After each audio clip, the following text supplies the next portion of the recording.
Chapter 165. Helping the Zhu family form a blood pact with the twin-headed snake was considered a success. At that moment, Third Elder and a few of the younger members of the Zhu family came forward and bowed at Lin Jin. Appraiser Lin, it was our arrogance that caused us to offend you. On account of my father's advanced age, please have mercy on us. Third Elder's eldest son led the way and bowed respectfully. Even Third Elder was looking at Lin Jin pitifully. He couldn't say a word as he had been holding it in for the past few days. This was how humans were. When they had something, they wouldn't cherish it. Only when they lost it would they realize how important it was. Had he known that his arrogance would bring him so much trouble, he would never have acted this way. Lin Jin remained silent. The Zhu family's second elder came over to plead for mercy. Lin Jin ignored him as well. In the end, Zhu Tianhong and Zhu Can came to plead for mercy as well. Only then did Lin Jin say, Third Elder might not be able to speak because his heart is burning up and his nose is stuffed up. It's not a big deal. How about this? I'll give you a prescription.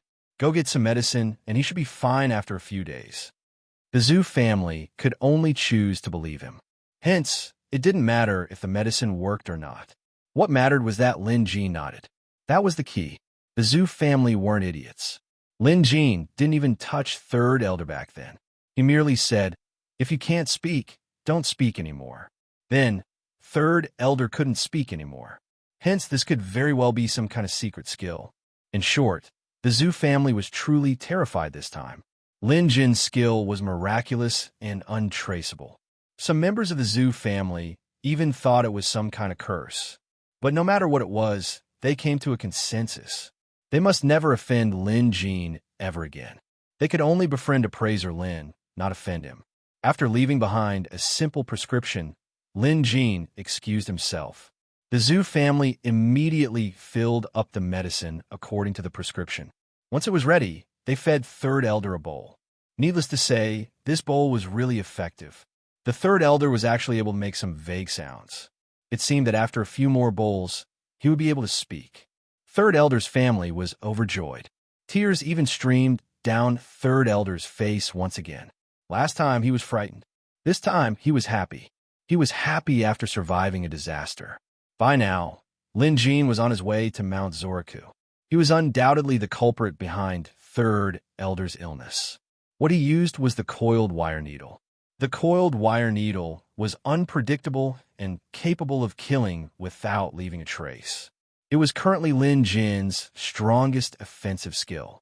Similarly, the needle technique was mysterious and had a wide range of uses. Other than attacking, it could also seal acupoints. Most people wouldn't even notice the coiled wire needle sealing an acupoint.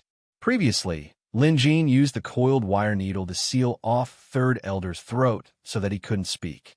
Lin Jin had unsealed the acupoints earlier, but it would take 2 to 3 days for them to recover.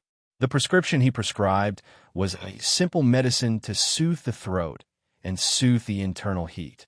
There was no harm in drinking it. What happened to the Zhu family wasn't a big deal. Lin Jin wasn't the type to be unforgiving either.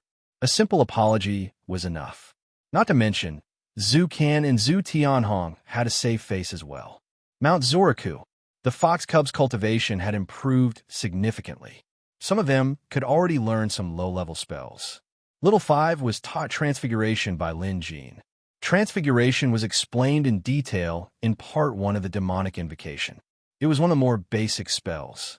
According to ancient legends, plants could turn into spirits and beasts could turn into monsters. Most of them could turn into humans using Transfiguration. With Little Five cultivation level at rank 3, her progress in cultivating Transfiguration was rapid. After all, she could turn into a human through dream intrusion. In a few more days, Little Five might be able to transform into a human. Shanger's object manipulation had reached a higher level. She could control more than 10 boulders at the same time. She could also manipulate a blade of grass and use it as a dart.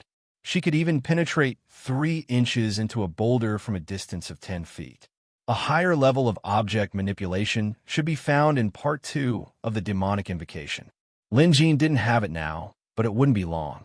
If he recorded more monsters into the museum, he could trigger the second reward and obtain part 2 of the demonic invocation. Now, Lin Jin was teaching Shang'er other spells, including Dark Wind. However, the one who progressed the fastest was the Great White Ape. Apes were the closest to humans, so in terms of intelligence, they had an advantage over other wild beasts. This was very obvious when it came to cultivation. After several days of cultivation, the Great White Ape had grasped the basics of transfiguration. He could even change his size for a short period of time, shrinking to the size of a regular ape. This was the key. Lin Jin had even asked around the government today and learned that the City Lord Manor hadn't given up on searching for the Great White Ape. The Grassy Continent's caravan must be doing the same. They would find Mount Zoricus sooner or later, so they had to be careful. Fortunately, even if Lin Jin wasn't around during the day, Shang'er would still guide the Great White Ape in cultivation. Moreover, the Great White Ape starting point was much higher than Shang'er and the other fox monsters. It started off as a rank 3, and if it could complete the first 3 parts of the beast energy formation, it could definitely advance to rank 4. Lin Jin personally taught the Great White Ape. The Great Ape bowed solemnly.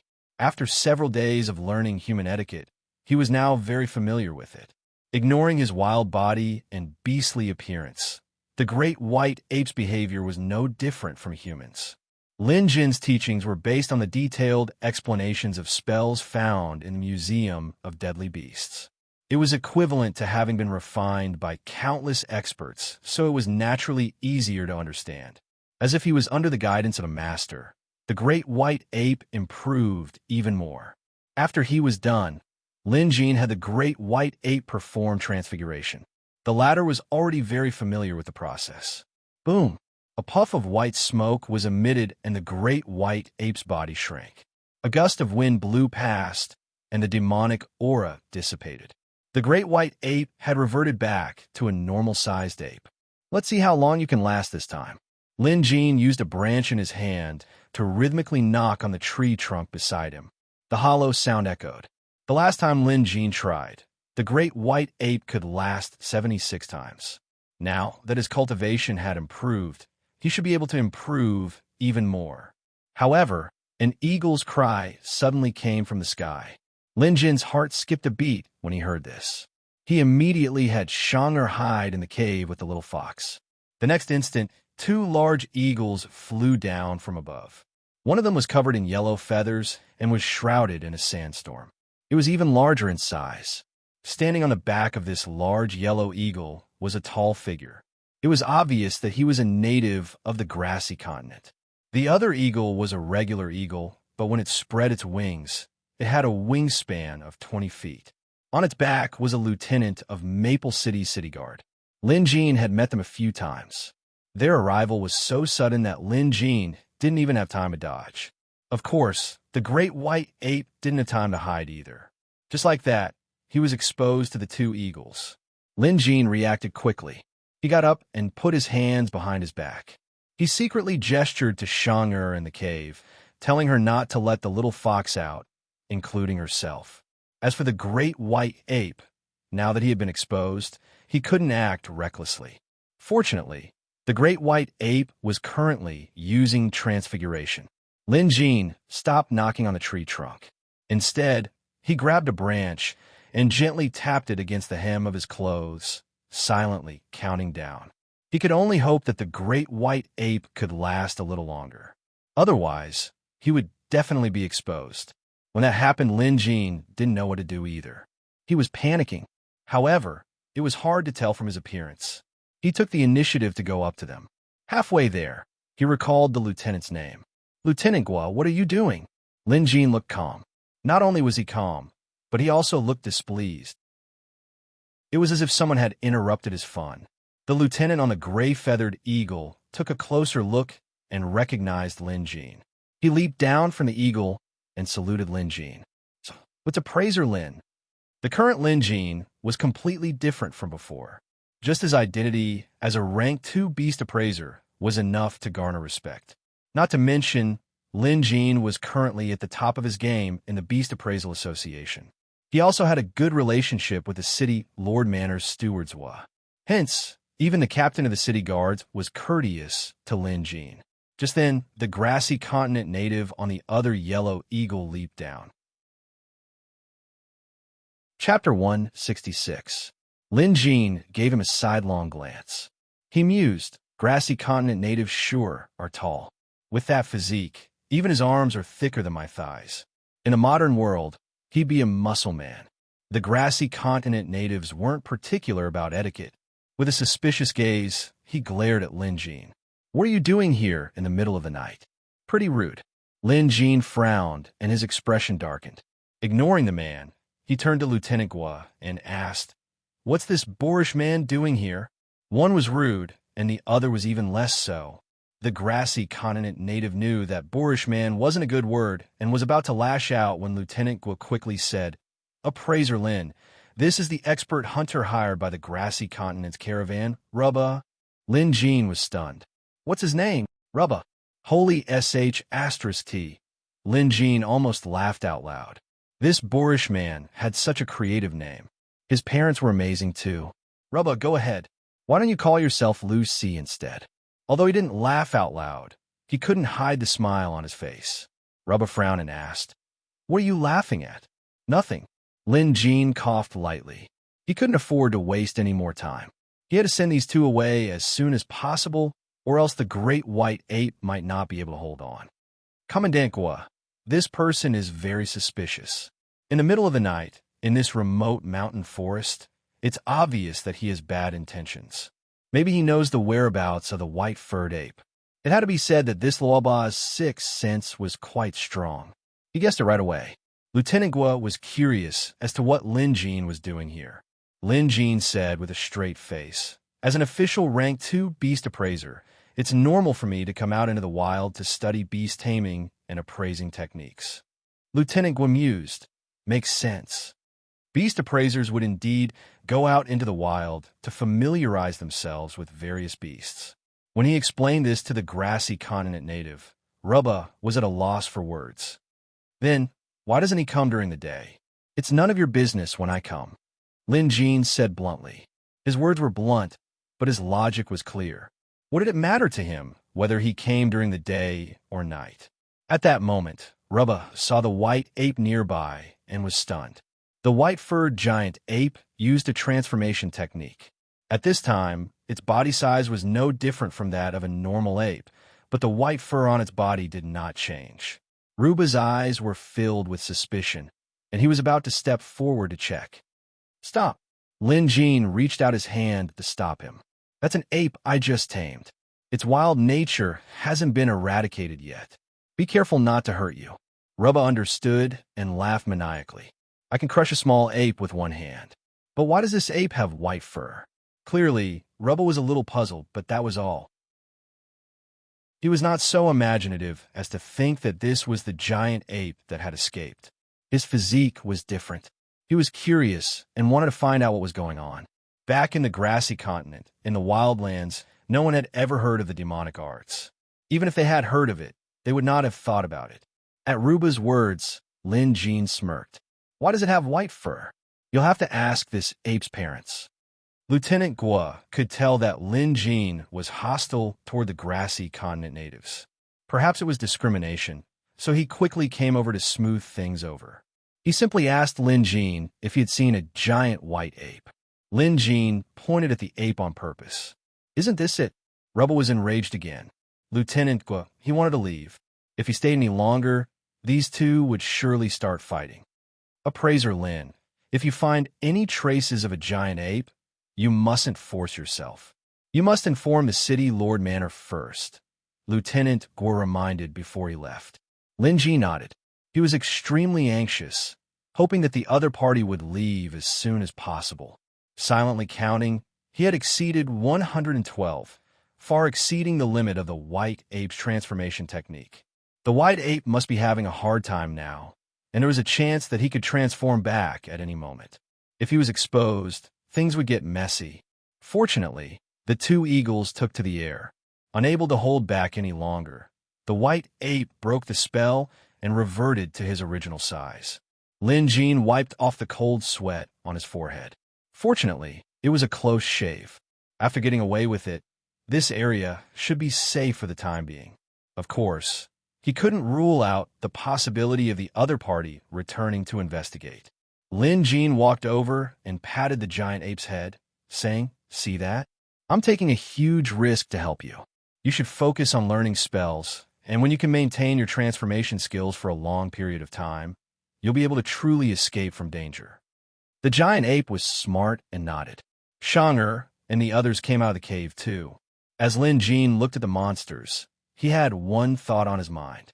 Letting Shang'er and the others stay on Mount Zoraku wasn't a long-term solution. Although this place was deserted, it wasn't a real forest. If they were exposed, the consequences would be unimaginable. Although Lin Jean was quite capable and Shang'er, Little Five, and the white ape were incredibly powerful, he was still alone. If he had the chance, he would have to find a safer place. However, staying on Mount Zoraku for the time being wasn't a problem as long as he didn't get himself killed. At the Friar Association, Yang Jie waited respectfully outside Yi Yuzhou's seclusion room. After a moment, Yi Yuzhou pushed open the door and came out, looking high-spirited. It had been a long time since Yi Yuzhou had this expression on his face. His cultivation and pet beast level had stagnated several years ago. Because of this, Yi Yuzhou had thought of various ways to break through the bottleneck. Whether it was himself or his pet beast, the Flood Dragon Beast.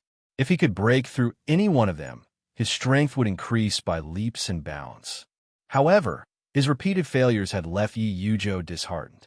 He might never be able to break through his bottleneck in this lifetime, especially his pet beast. His Flood Dragon had a water attribute and could control clouds.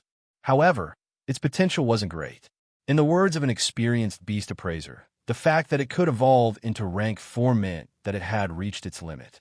In Jade Dragon Kingdom, Yi Yuzhou was definitely an expert, strong enough to rank within the top 5. If his Flood Dragon evolved, he would undoubtedly become Jade Dragon Kingdom's #1 expert. In fact, the entire Jade Dragon Kingdom might even have a chance of becoming a premium country. This was definitely a huge deal. Over the years, the top experts of Jade Dragon Kingdom had been trying to find ways to evolve, each of them holding back. Initially, Yi Yuzhou didn't even dare to think about this, but now he saw a path. The curator was guiding him on this path. If he followed this path, his Flood Dragon would have a chance of evolving into rank 5. Of course, it wasn't easy for a rank 4 pet beast to evolve into rank 5. Even if there was a way, it would take a long time to prepare and break through step by step. The most important thing was to choose the right path. Yi Yuzhou knew that the path he was taking now was the right one. In the past few days of seclusion, he had been studying the evaluation report the curator gave him. In other words, the evolution method mentioned in the report was feasible. He had tested it himself. However, it required a lot of precious materials, including elixirs, high-grade spirit stones, and some natural treasures. This was normal because a rank 4 pet beast evolving into rank 5 required a huge amount of financial support. In some places, the entire country's resources would be used to help the pet beast evolve. The situation in Jade Dragon Kingdom was a little different. But if Yi Yuzhou was confident in evolving his pet beast, he could apply for some resources. In short, his pet beast's evolution path had finally been opened. Next, it would be time to accumulate and finally break through. This process could take a few years or a few months. Chapter 167. Seeing Yi Yuzhou in high spirits, Yang Jie was also very happy. "Teacher," Yang Jie bowed. Yi Yuzhou nodded. "Yang Jie, I was fortunate enough to come across a great opportunity. I've been in seclusion for the past few days, so I forgot to give you some guidance on spells and cultivation." Yang Jie quickly said, "I'm not in a hurry. Teacher, your opportunity is more important. May I know what kind of opportunity you received?" He was curious as well. After all, Yang Jie had been cultivating with Yi Yuzhou for such a long time, but he had never seen Yi Yuzhou so happy. Yi Yuzhou laughed. "It's about my pet beast's evolution method." Yang Jie's eyes lit up at this, revealing a look of pleasant surprise. Could it be that teacher has figured out a pet beast evolution method? Yi Yuzhou blushed at this. He clearly had a method, but it wasn't something he came up with himself. At the thought of that mysterious curator, Yi Yujo sighed inwardly. To think such a powerful figure existed in this world. Yi Yujo was a righteous man, so he wouldn't claim credit for something that wasn't his doing. I do have an evolution method, but I didn't figure out on my own. Instead, I received guidance from an expert, Yi Yujo said. Though he was being honest, his words made one's imagination run wild.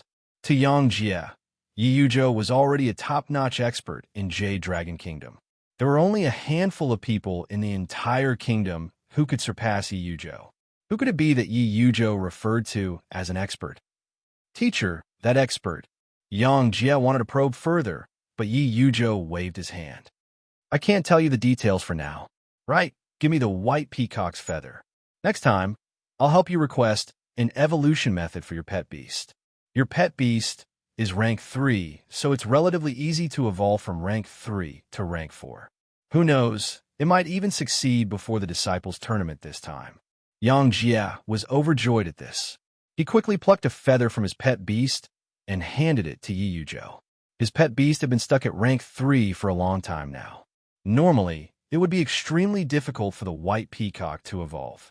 After all, its bloodline wasn't as good as his teacher's soaring cloud flood dragon, and its potential was lacking. However, it was not impossible. It was just that it might take several years, or even longer. It would be better if he could show signs of evolution earlier. If his white jade sparrow really evolved into rank 4, Yang Jie's status would surely rise. Even in the entire Jade Dragon Kingdom, he would be considered one of the top figures. Next, Yi Yujo gave Yang Jie pointers on his cultivation and spells. He even taught Yi Yujo the third form of the Finger Chi sword technique. This was an advanced spell of the Spirit Chi Finger. It could break rocks from a distance and was extremely powerful. In the past, Yang Jie wanted to learn, but Yi Yujo never taught him. Today, Yang Jie finally got his wish. However, after he finished learning, Yang Jie learned something from the mouths of others. At that moment, his expression turned ugly. It was still about Lin Jin. It was said that Lin Jin had announced that he was here at the Friar Association to win first place in this year's Disciple Tournament. Moreover, news about Lin Jin was also spreading like wildfire. For example, Lin Jin had been improving by leaps and bounds, achieving Blood Contract 4th Realm on his initial assessment. He was stronger than Yang Jie back then. Another example was how Lin Jin made friends in the Friar Association. Not only did he have a good relationship with Liu Yunhe, but he also had a good relationship with the number 2 disciple, Shui Bauer. However, Yang Jie was the only person he didn't like. There was also the rumor that Lin Jin and Yang Jie were fighting over a woman. In short, Lin Jin seemed to be targeting Yang Jie. Almost everyone in the Friar Association knew about this. Most of them just wanted to watch a good show. At first, they didn't know who Lin Jin was. Later, when the rumor that Lin Jin and Yang Jie were fighting over a woman spread, they thought Lin Jin was shamelessly using Yang Jie's fame to boost his own fame. But later on, the situation was different. When everyone learned who Lin Jin was, and that he was a rank 2 beast appraiser, and that Lin Jin had achieved Blood Contract 4th Realm on his initial assessment, Lin Jin's status instantly rose to the same level as Yang Jie's. Even in the Friar Association, quite a number of people had begun to admire and support Lin Jin. If an incompetent person tried to talk big, he would be called an idiot and a laughingstock. But if a capable person tried to talk big, he would be deserving of the title.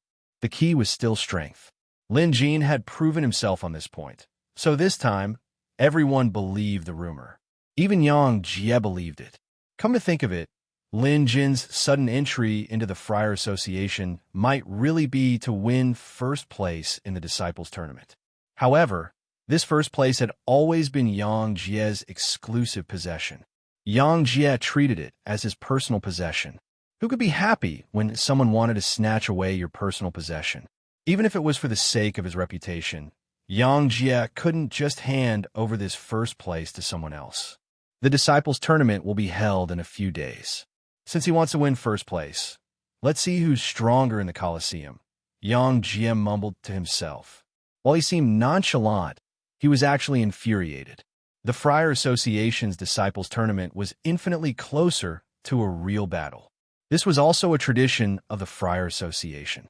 In the past few tournaments, many disciples have been injured or even severely injured. As long as no lives were lost, it was fine. Sometimes, the Disciples Tournament would become a platform for disciples to settle their personal grudges. Those who were injured were usually those who had grudges with their subordinates. Yang Jie had made up his mind to teach Lin Jin a lesson during the Disciples Tournament. He wanted to let Lin Jin know the consequences of provoking him. Lin Jin wouldn't be able to bear the consequences. Somewhere in the Friar Association, Chun Chung was listening to a few of his trusted aides' reports. They were the ones who started all the rumors about Lin Jin. These people had received benefits from Chun Chung, so they were very loyal to him. Senior brother Chun, don't worry. We brothers will definitely do a good job for you, one of the disciples said with a chuckle. The others echoed in agreement. However, Chun Chung shook his head. Some rumors might work, but I don't think they're enough. Those people were stunned, not understanding what was going on. Chun Chung continued, I know Senior Yang well. He's an intelligent man. He'll take these rumors to heart, but he'll also be suspicious. Lin Jin is currently in the limelight, and besides Senior Yang, no one else could do anything about him. Hence, we need to deepen the conflict between them. It'd be best if it's a fight to the death. This request was obviously a little too much. For people who only knew how to create and spread rumors, they wouldn't be able to get this job done. Chun Chung smirked. You don't have to worry about that. I've already thought it through. Senior Yang Jie values his reputation and reputation the most. A mere rumor isn't lethal enough. If Lin Jin really does something that tarnishes his reputation, the conflict between them will be irreconcilable. When that happens, do you think Senior Yang Jie wouldn't show mercy during the tournament? Chun Chung sneered. But how do we get Lin Jin to cause trouble for Senior Yang? He definitely won't do it, right? The men looked puzzled. It's simple. First, we can help Lin Jin build up his reputation so that it's closer to Senior Yang's. There can't be two tigers on the same mountain, so Senior Yang won't be happy about it. Also, I've already used my connections to have the assistant lecturer in charge of the public lecture replace Senior Yang Jie's lecture with Lin Jin. At Qin Cheng's words, the group gasped in shock. That would work. Although Chun Chung didn't mention how he managed to get the assistant lecturer in charge to replace the main lecturer, he must have spent quite a bit of money. Just this alone was enough to touch Yang Jie's sore spot. The Friar Association would hold a public lecture for its disciples every month.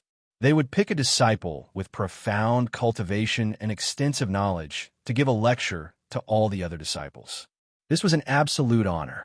In a sense, a disciple who could give a lecture on stage could be considered half an assistant lecturer. What an honor! In the past, this kind of transcendental honor only belonged to Yang Jie. It seemed that there was only one time when Liu Yunhe was allowed to give a lecture, but the results were not good. Later on, Liu Yunhe was not allowed to give a lecture. As for the disciple Xue Bauer, although her cultivation was high, her personality was clearly not suitable for giving lectures, so this honor had always been monopolized by Yang Jie. Chun Chung and Yang Jie had been fellow disciples for many years, so he had a good understanding of Yang Jie's personality. To Yang Jie, the right to give a lecture was his. It was like a personal possession. If anyone tried to snatch it away, Yang Jie would definitely be enraged and retaliate. It was because of this understanding that Chun Chung chose to do this. The benefits weren't limited to angering Yang Jie. One should know that giving a lecture, especially in front of all the disciples, required genuine knowledge. Liu Yunhe had once given a lecture, but the results weren't great because he was lacking in this area.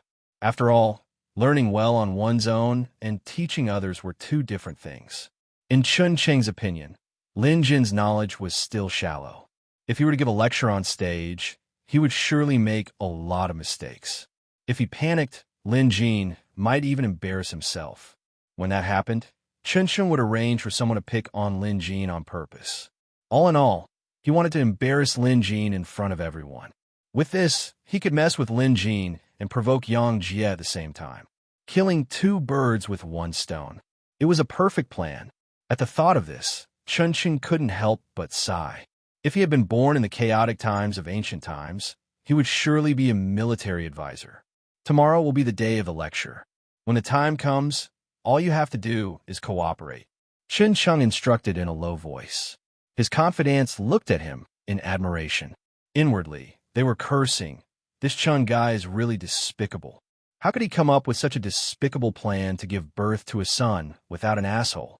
We mustn't provoke him in the future, or we won't even know when we die. After coming up with a plan, Chun Sheng left the Friar Association and returned to the Chun family. Chun Wenlin was calculating the profits of his medicine hall. Ever since they started selling pills, the Chun Medicine Hall's profits had doubled.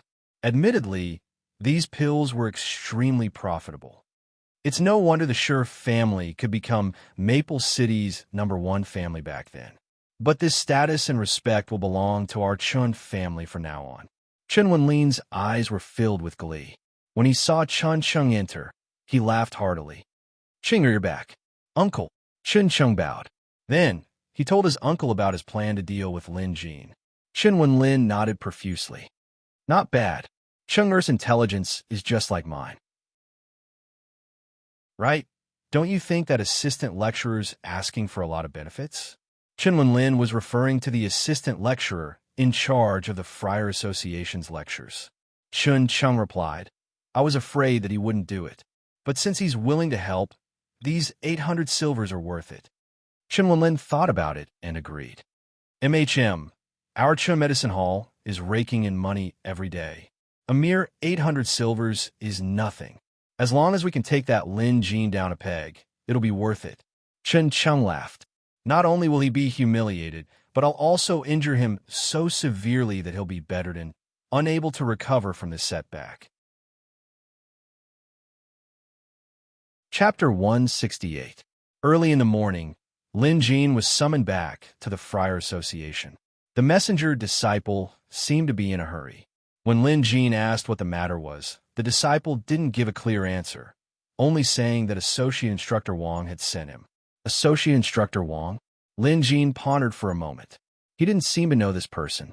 Following the disciple to the Friar Association, Lin Jin met Associate Instructor Wang. He was a rather good-natured and slightly plump friar. Beside him was a spirit-eared monkey. He must be the man's pet beast. In the Friar Association, disciples had to be on the 4th realm or below. To become an associate instructor, one had to be on the 5th realm. If they wanted to become an official mentor, they had to be on the 6th realm. Lin Jin was aware of this. "Lin Jin, come here. I'm Assistant Lecturer Wang, the person in charge of the association's lectures. Our Friar Association has a tradition. Every month, a disciple will be chosen to give a lecture to all the Friar Association's disciples. Although every disciple has the chance to do so, only those whose blood contract has reached the 4th realm are allowed to do so. Today's lecture has been discussed among us assistants, and we've decided to choose you as the main lecturer. You just need to make some preparations, and when everyone's here, you can go up on stage." Lin Jin nodded and said, "I'm Assistant Lecturer Wang." Lin Jin was stunned. It hadn't even been a month since he joined the Friar Association, so he had no idea about this tradition. However, he didn't think too much about it. Associate Instructor Wang had already mentioned that only disciples on the 4th realm could be chosen for the lecture. Since Lin Jin was on the 4th realm, it was only natural that he would be chosen. However, he still had to clarify what he needed to know. "Associate Instructor Wang, what should I lecture about?" Lin Jin stopped the man from asking. "Don't be nervous. Just talk about some cultivation insights. It could be about spells or pet beasts.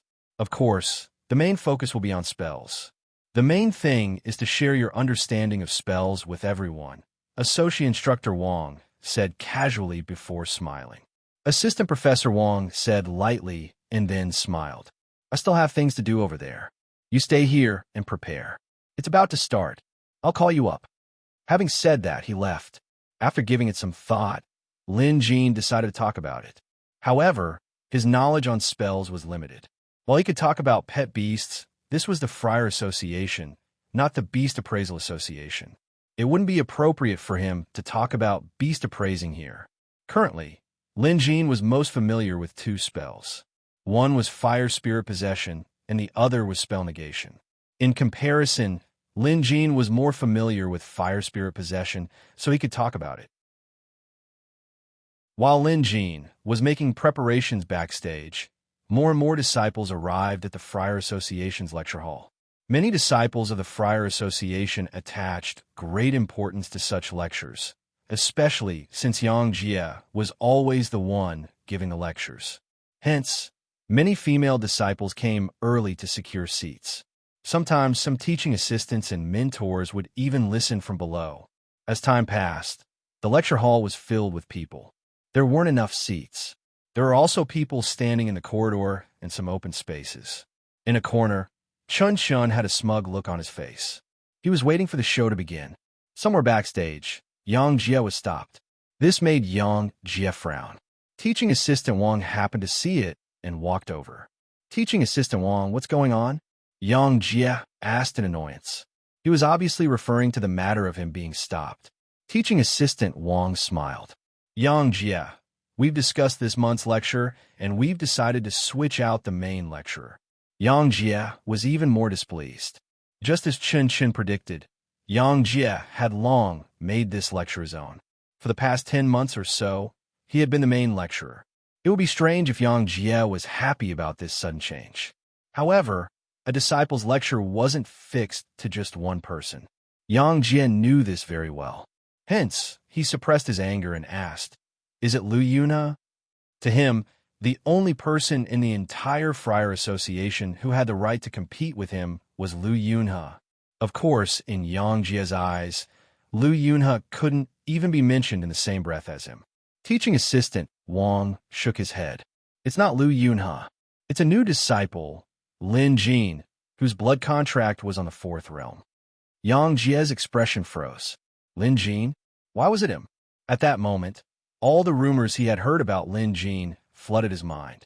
It was hard for him not to care about it now. It was normal for a disciple to be the main lecturer, but in Yang Jie's eyes, Lin Jin was challenging him and even taking away his position as the disciple's main lecturer.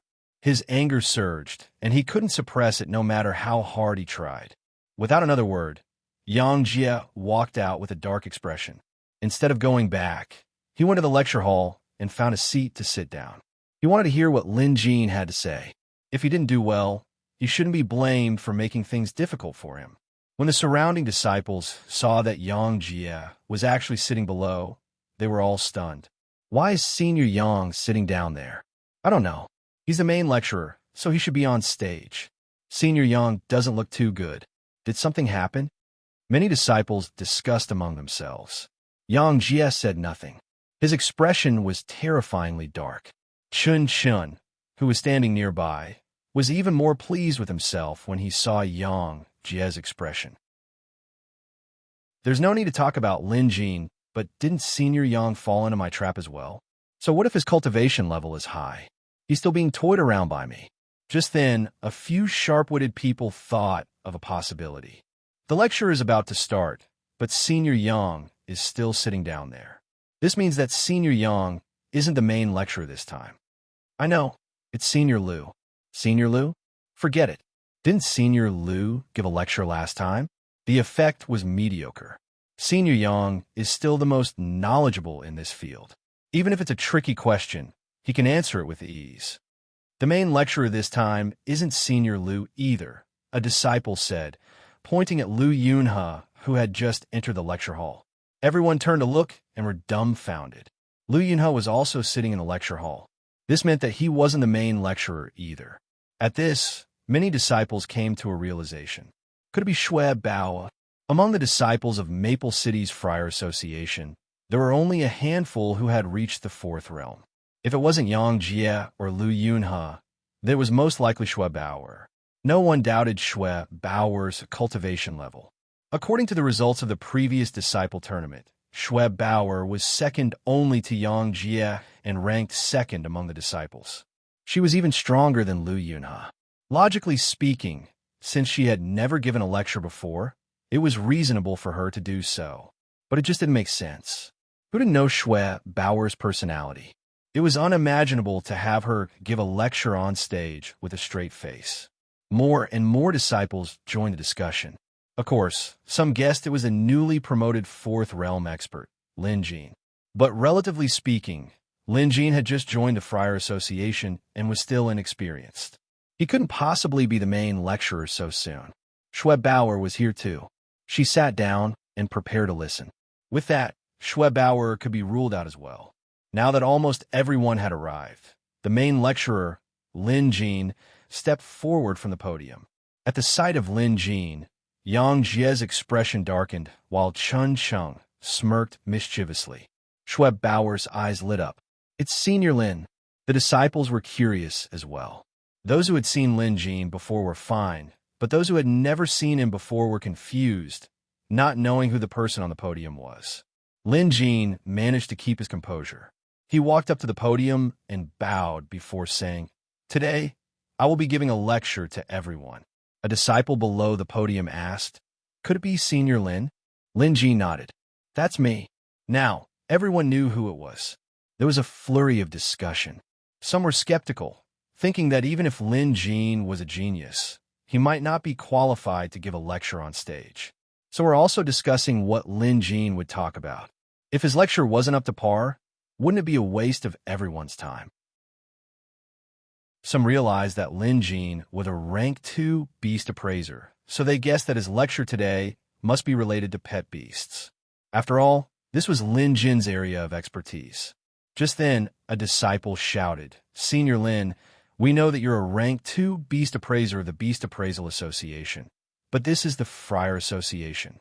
If you're going to lecture on pet beasts, there's no need for that. Friars mainly focus on blood contract, cultivation, and spells. We're more interested in listening to a lecture on this topic." After this disciple said that, someone else immediately chimed in. The disciples who spoke up were Chun Cheng's men.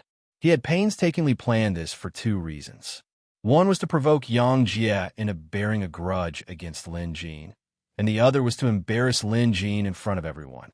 If Lin Jin's lecture was all about pet beasts, no one would be able to stop him.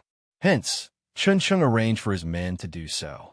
However, if Lin Jin insisted on talking about pet beasts, Chun Chung had a way to stop him.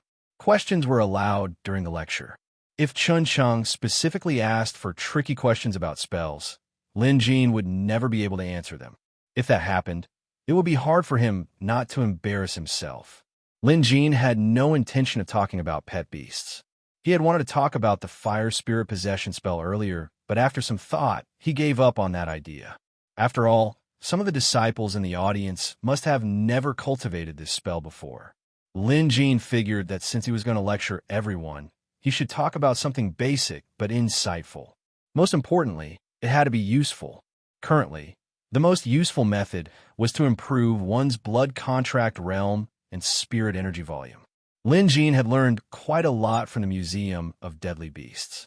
For example, visualization, spirit seizing, vein strengthening, energy formation, inner pellet. Any one of these could take him half a day to talk about. Lin Jin planned to talk about visualization.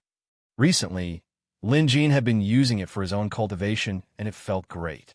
Even in the ancient era of the immortal Tao, the visualization method was a very basic cultivation method. It was divided into the outer image method and the inner spirit method. In a museum of deadly beasts, visualization could improve one's blood contract level. Hence, there was a very detailed explanation of the spell. If Lin Jin were to talk about it, he might not be able to finish it in a short amount of time. Hence, Lin Jin only planned to talk about external imagery. Chapter 169. Everyone, this is my first time giving a lecture. If I don't do well, please forgive me. Lin Jin said politely. It was just a polite remark, but someone said, "Senior Lin, a genius like you managed to reach the 4th realm on your first assessment. You must have some unique skills in your cultivation, so how could you not do well? Unless you're just trying to brush us off." Something was wrong with this remark, but upon closer inspection, one would realize that there was a hint of hostility in this remark. In other words, if he didn't do well, Lin Jin would be living up to his reputation. Or perhaps He was looking down on them and was just trying to brush them off. Lin Jin glanced at the person who spoke. Without saying anything, he began his lecture.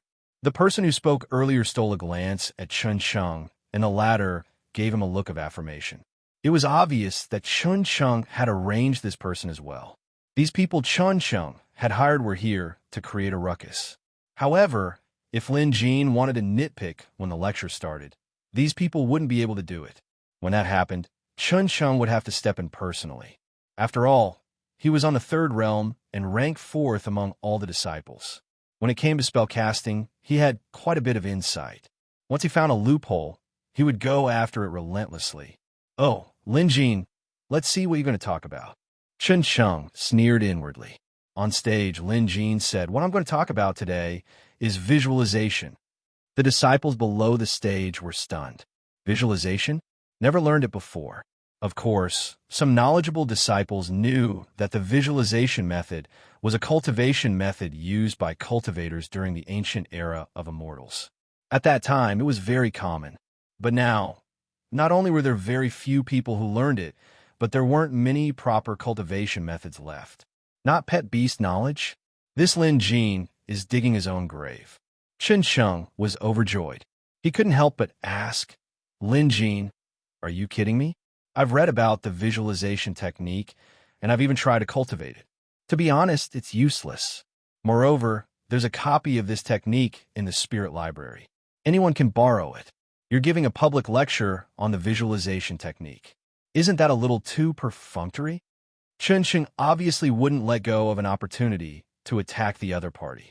With Chun Sheng taking the lead, a few others immediately chimed in, stirring up the emotions of the disciples. There was indeed a book on visualization in the spirit library, and Chun Sheng had indeed studied it. However, the conclusion after studying it was that it was useless. After all, this was a cultivation technique from the ancient times. Now that the heaven and earth spiritual chi had dried up and things had changed with the passage of time, there was not even one ancient cultivation technique left. Even if there were some that were left, most of them were incomplete and not suitable for the current blood contract cultivation. If Chun Sheng hadn't studied this visualization method, he wouldn't have dared to make a fuss on the spot. It was because he had studied it that he was confident. He had just started his lecture and was already being questioned. This had never happened before. No matter what, he had to show some respect to the lecturer. Therefore, it was obvious that he was looking for trouble. However, to give a public lecture, one had to be able to withstand the doubts of others. Otherwise, if one's foundation was not solid, how could one give a lecture? If he couldn't explain himself clearly and was stumped by others, he would definitely become a laughingstock. Lin Jin recognized Chun Sheng and knew that the man was deliberately making things difficult for him. However, since Lin Jin dared to go on stage to talk about visualization, he wasn't afraid of anyone making things difficult for him. You'll know if I'm just being perfunctory or not after my lecture. The visualization method I'm going to talk about today is extremely beneficial for blood contract cultivation. It can also increase one's realm, expand one's veins, and increase one's spirit energy. Chun Sheng grew even more skeptical after hearing Lin Jin's words. It was just a visualization method, yet he claimed that it could expand one's spirit energy and increase one's spirit energy. Was Lin Jin still dreaming? At most, it was just a method to calm one's mind. If there really was a method that could increase one's blood contract realm, expand one's veins, and increase one's spirit energy, would Lin Jin be so kind as to share it in public? Chun Sheng was already convinced that Lin Jin was just spouting nonsense. "That sounds nice, but I don't believe you. Forget about whether you have such a method or not. Even if you did, why would you be so kind as to share it in public? Don't tell me you're just putting on a show. I won't say anything else. Let's all listen carefully and listen to your visualization method. But to be honest, I'm not interested in this method at all. I'm sure today's lecture will be boring and boring." Chun Sheng was waiting for Lin Jin to make a fool of himself. If Lin Jin's lecture didn't make sense, he would immediately question Lin Jin and embarrass him. After Chun Sheng said that, a few people immediately chimed in. "That's right. If his lecture doesn't make sense, we won't listen to it anymore." Let's go. Yang Jie glanced at Chun Cheng. Chun Cheng's attitude towards Lin Jin was in line with his interests. Yang Jie had wanted to question Lin Jin as well. According to Lin Jin, cultivation methods that could aid in basic cultivation and increase one's realm were all secret techniques that could only be obtained by chance. They could only be learned with the guidance of a famous teacher. They were priceless treasures. Yang Jie had lectured dozens of times in the past. To be honest, all he talked about were minor techniques and his understanding of cultivation. Of course, he had never talked about the real stuff. It wasn't that Yang Jie didn't have it, but he couldn't possibly talk about it. Hence, when he heard that Lin Jin wanted to talk about the real stuff, Yang Jie's first reaction was discomfort. If Lin Jin talked about the real stuff, where would he be? Wouldn't that mean that he, Yang Jie, had been doing it half-heartedly? Yang Jie already disliked Lin Jin to begin with. Now his disgust grew. Moreover, he didn't believe that Lin Jin would talk about it. At that moment, Lin Jin had already begun. The visualization method begins with enlightenment. In the beginning, observe first, think later. Then, think first, observe later. Lin Jin was talking about the Museum of Deadly Beasts summary of the visualization method. Lin Jin had never seen the Friar Association Spirit Library before, so he didn't know that what he was talking about now was on a completely different level compared to the one in the Spirit Library. The visualization method in the Spirit Library was incomplete, and what he was talking about was the orthodox cultivation method of the ancient path of immortals. Anyone with the slightest bit of knowledge would be able to tell the difference between good and bad. Below the stage, the eyes of an assistant teacher who came to listen and lit up at this moment. His sleepy eyes immediately became sharp. This mantra, amazing, interesting. The assistant lecturer quickly searched for a pen and paper, wanting to jot it down. However, he realized that he had a habit of not bringing a pen and paper when he came to listen in. Left with no choice, he could only focus on listening. Of course, not everyone could tell the difference between good and bad. Many disciples either weren't paying attention or couldn't understand the value behind it. There were also some disciples who were diligent and had proper attitudes. No matter who was lecturing, they would listen attentively and jot down the content. Xue Bauer was one of them. Especially since she admired and respected Lin Jin to begin with, she was the one who listened most attentively. Chun Cheng was dumbfounded. What is he talking about? As he had read the Spirit Library's visualization method, he assumed that Lin Jin was talking about the same book. But once he started, he was dumbfounded. It wasn't the same thing at all. By the time Chun Cheng snapped out of it, Lin Jin was already halfway through. Only then did Chun Cheng realize how extraordinary this mantra was. Being able to rank fourth among the disciples meant that he was quite capable.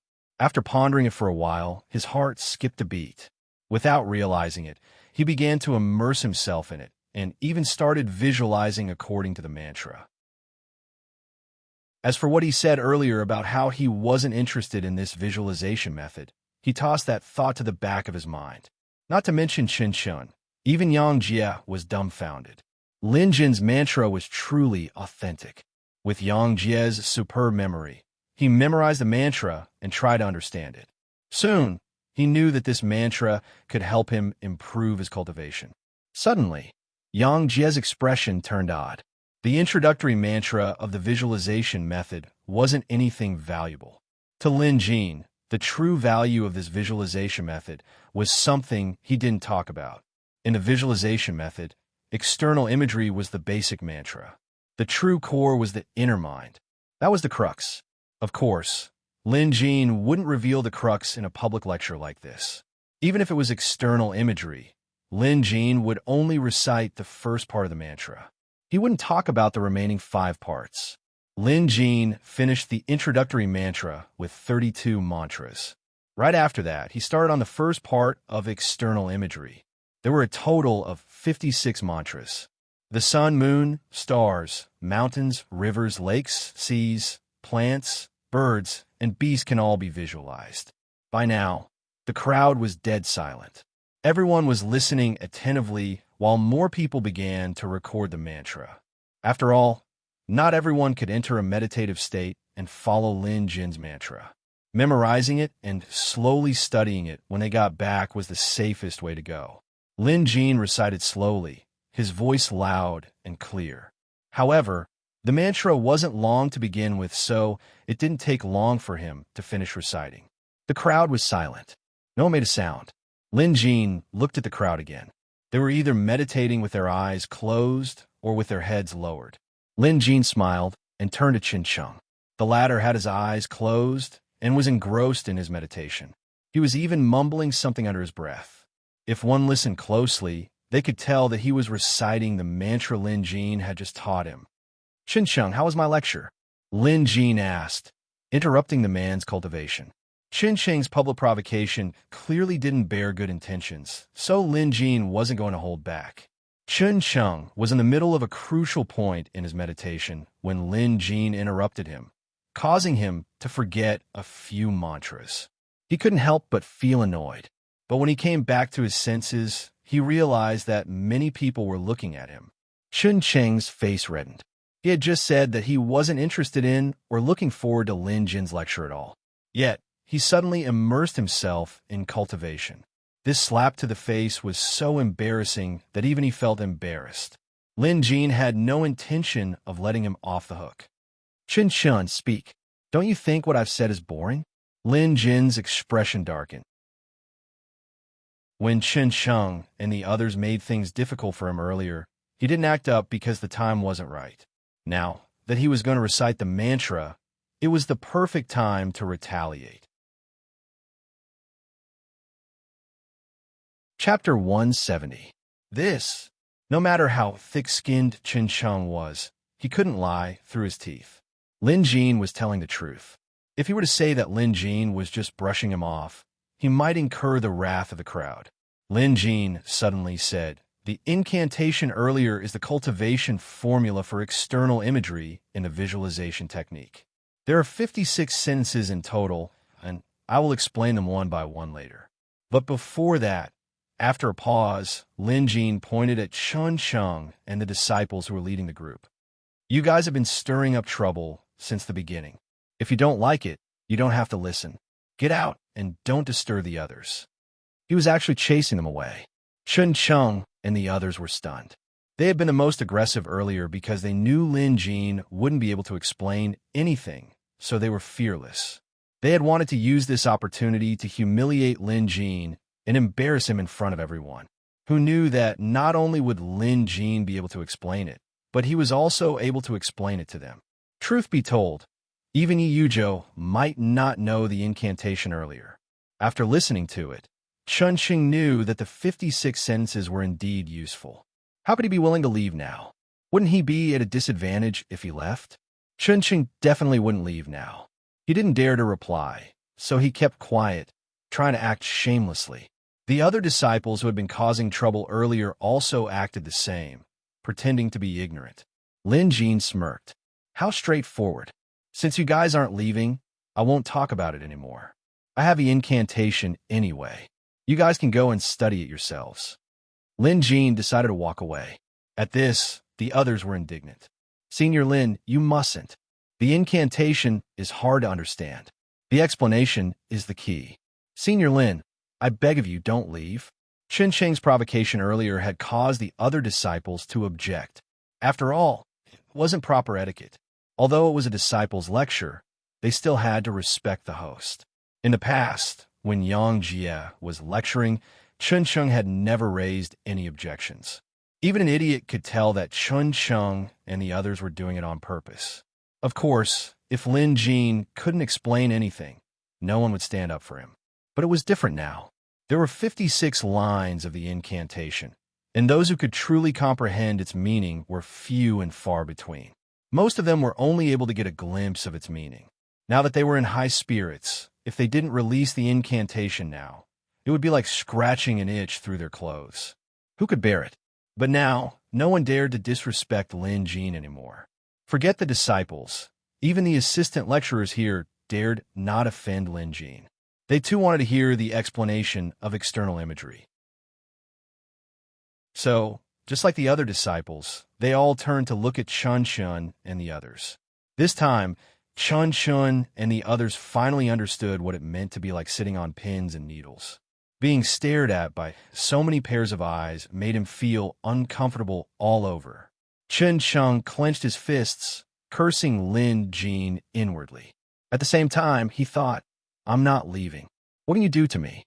He could hold on, but his lackeys couldn't. After all, there were many disciples with higher cultivation than them. They all glared at them.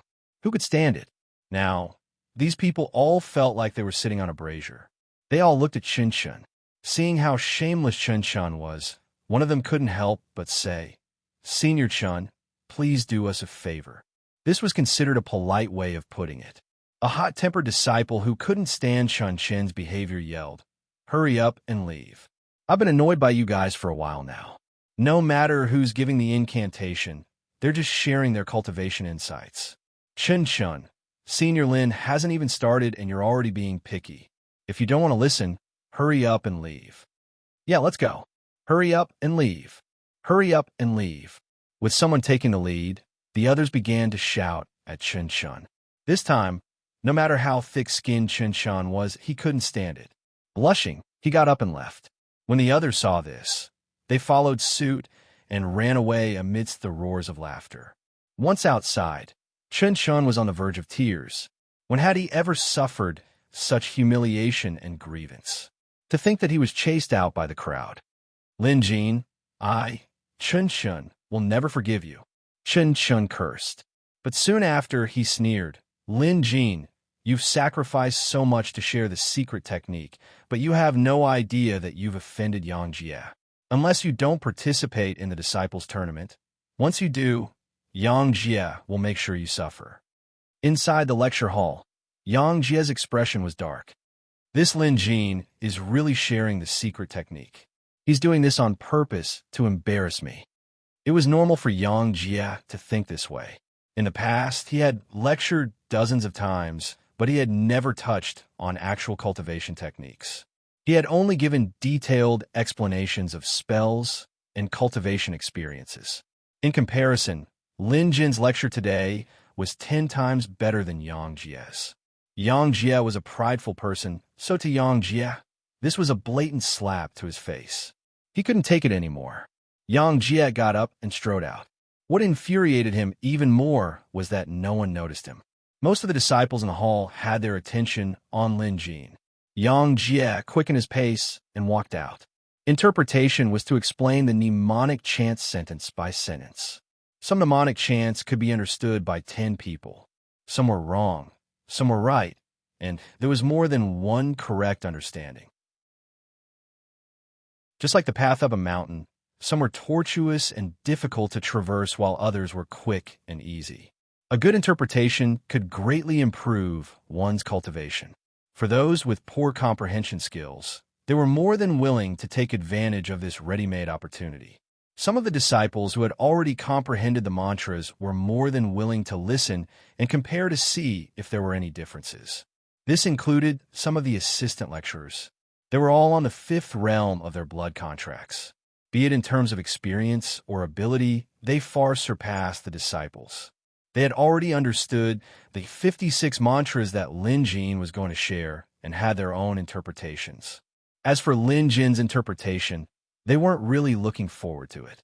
This Lin Jin might have had a fortuitous encounter or learned about these 56 mantras from a great cultivator. If that's the case, his own interpretation might not be better than ours. When that happens, we can give him some pointers as a way of returning the favor, one of the assistant lecturers mused. Many others shared the same thought. Of course, there were also those who speculated that Lin Jin's interpretation might have been taught by a great cultivator. The crowd fell silent. Only Lin Jin's voice could be heard echoing throughout the hall. Word by word, Lin Jin's explanation was comprehensive. After listening carefully, while the crowd was shocked, they were also certain of one thing. Lin Jin's mantra, including his interpretation, must have been taught by a great cultivator. Otherwise, a disciple couldn't possibly have such an understanding. It was too detailed, and his understanding was profound. Listening to Lin Jin's interpretation was like listening to a great cultivator's lecture. After the explanation, Lin Jin's speech ended. However, it was still early, so he didn't get off the stage immediately. Instead, he said, "If there's anything you don't understand, feel free to ask me." What a bold claim. The teaching assistants present were all taken aback. After all, it wasn't difficult to just recite the mantras. What was difficult was answering questions. Without a certain level of knowledge, one couldn't do that. Once they asked, they would be exposed. At this, the assistant lecturers were puzzled.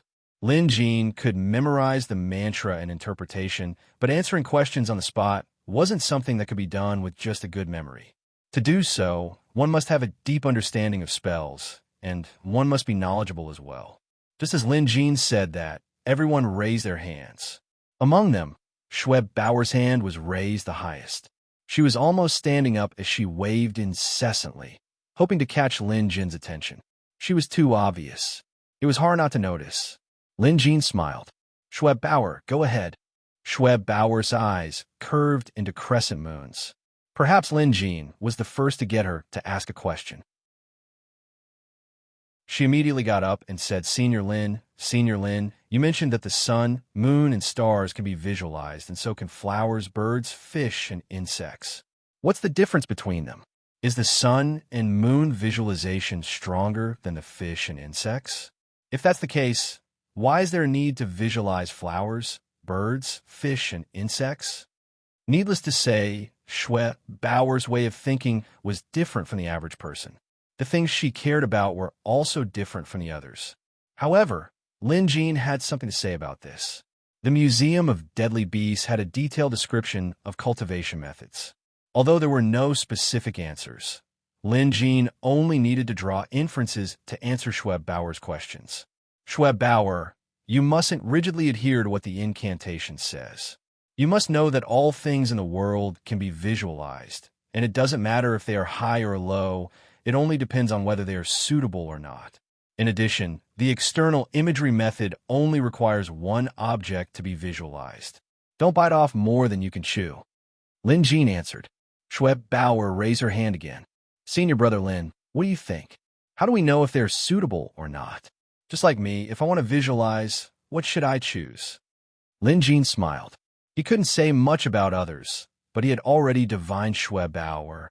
Visualizing external objects nourishes the mind and spirit, and the elements complement each other. You have a lively nature, so if you want to visualize, you need to calm your mind. Moreover, your element is fire, so you should visualize incense burners or plants. Schweb Bauer came to a sudden realization. Without asking any more questions, she sat down and immediately closed her eyes to visualize. Soon, a disciple raised his hand. Lin Jin nodded at him, and the disciple immediately stood up and said, Senior brother Lin, I've studied visualization in the past, and I thought I was quite proficient in it. But after listening to your lecture today, I've realized that I've been a frog in a well. I've already visualized an object using the previous method, so if I want to change it now, it'll be as difficult as ascending to heaven. Do you have any suggestions for me, Senior brother Lin? This was a difficult question. Many people turned to Lin Jin, waiting to see how he would answer this question. The assistant lecturers did the same, because even they didn't know how to answer this question. It was like a person who had gone down the wrong path and wanted to set things right. This was definitely more difficult than teaching a newbie. No matter how good a painter was, they would still like to paint on a blank piece of paper and not modify a failed painting. This was the same principle. Lin Jin pondered over this question for a moment before asking, What are you visualizing? The statue of Shin Budo. The disciple answered. The statue of Shin Budo was one of the ancient immortals. There were records of it in some ancient texts, and generations of painters followed the descriptions in the ancient text to replicate the statue.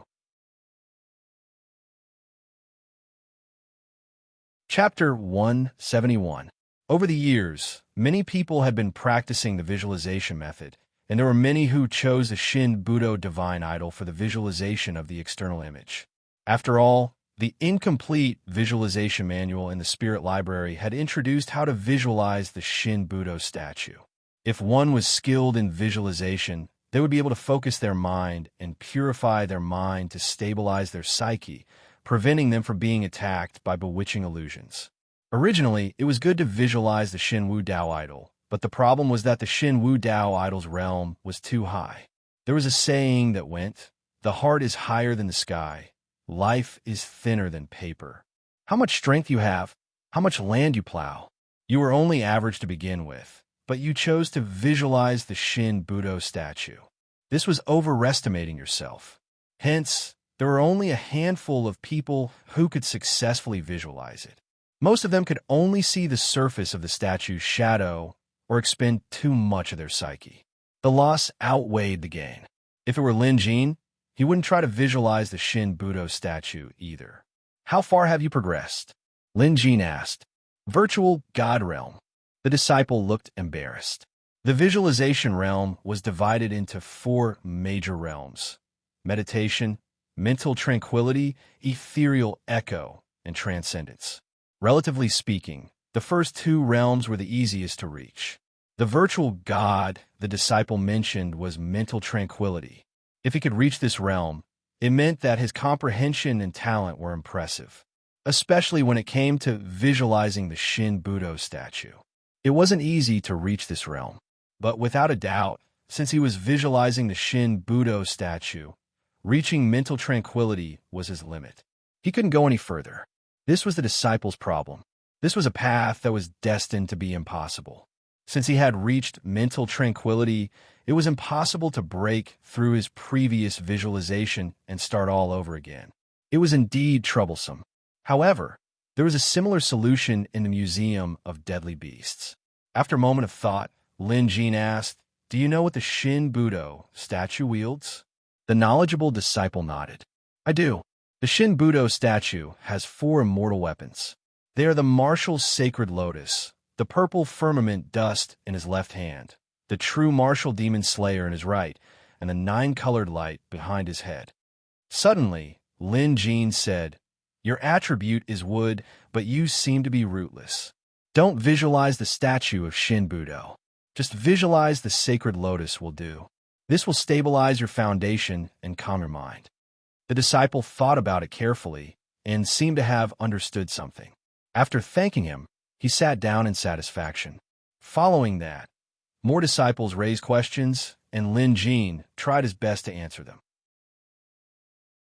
Relying on the museum's detailed explanation of visualization, he was able to satisfy them. It must be known that it was not easy to achieve this. The lecture was nearing its end. Every disciple present felt that their trip had been worthwhile, and their respect for Lin Jin deepened. Lin Jin walked down the podium. He was quite relaxed. After all, he had the Museum of Deadly Beasts to back him up. There were many detailed explanations of spells inside. All he had to do was to memorize all the detailed explanations and find the corresponding or similar explanations when the time came. Come to think of it, Lin Jin felt that just cultivating visualization was enough. After all, it was an ancient immortal spell. Its main function was to stabilize the mind, expand the spirit ocean, and strengthen the spell's power.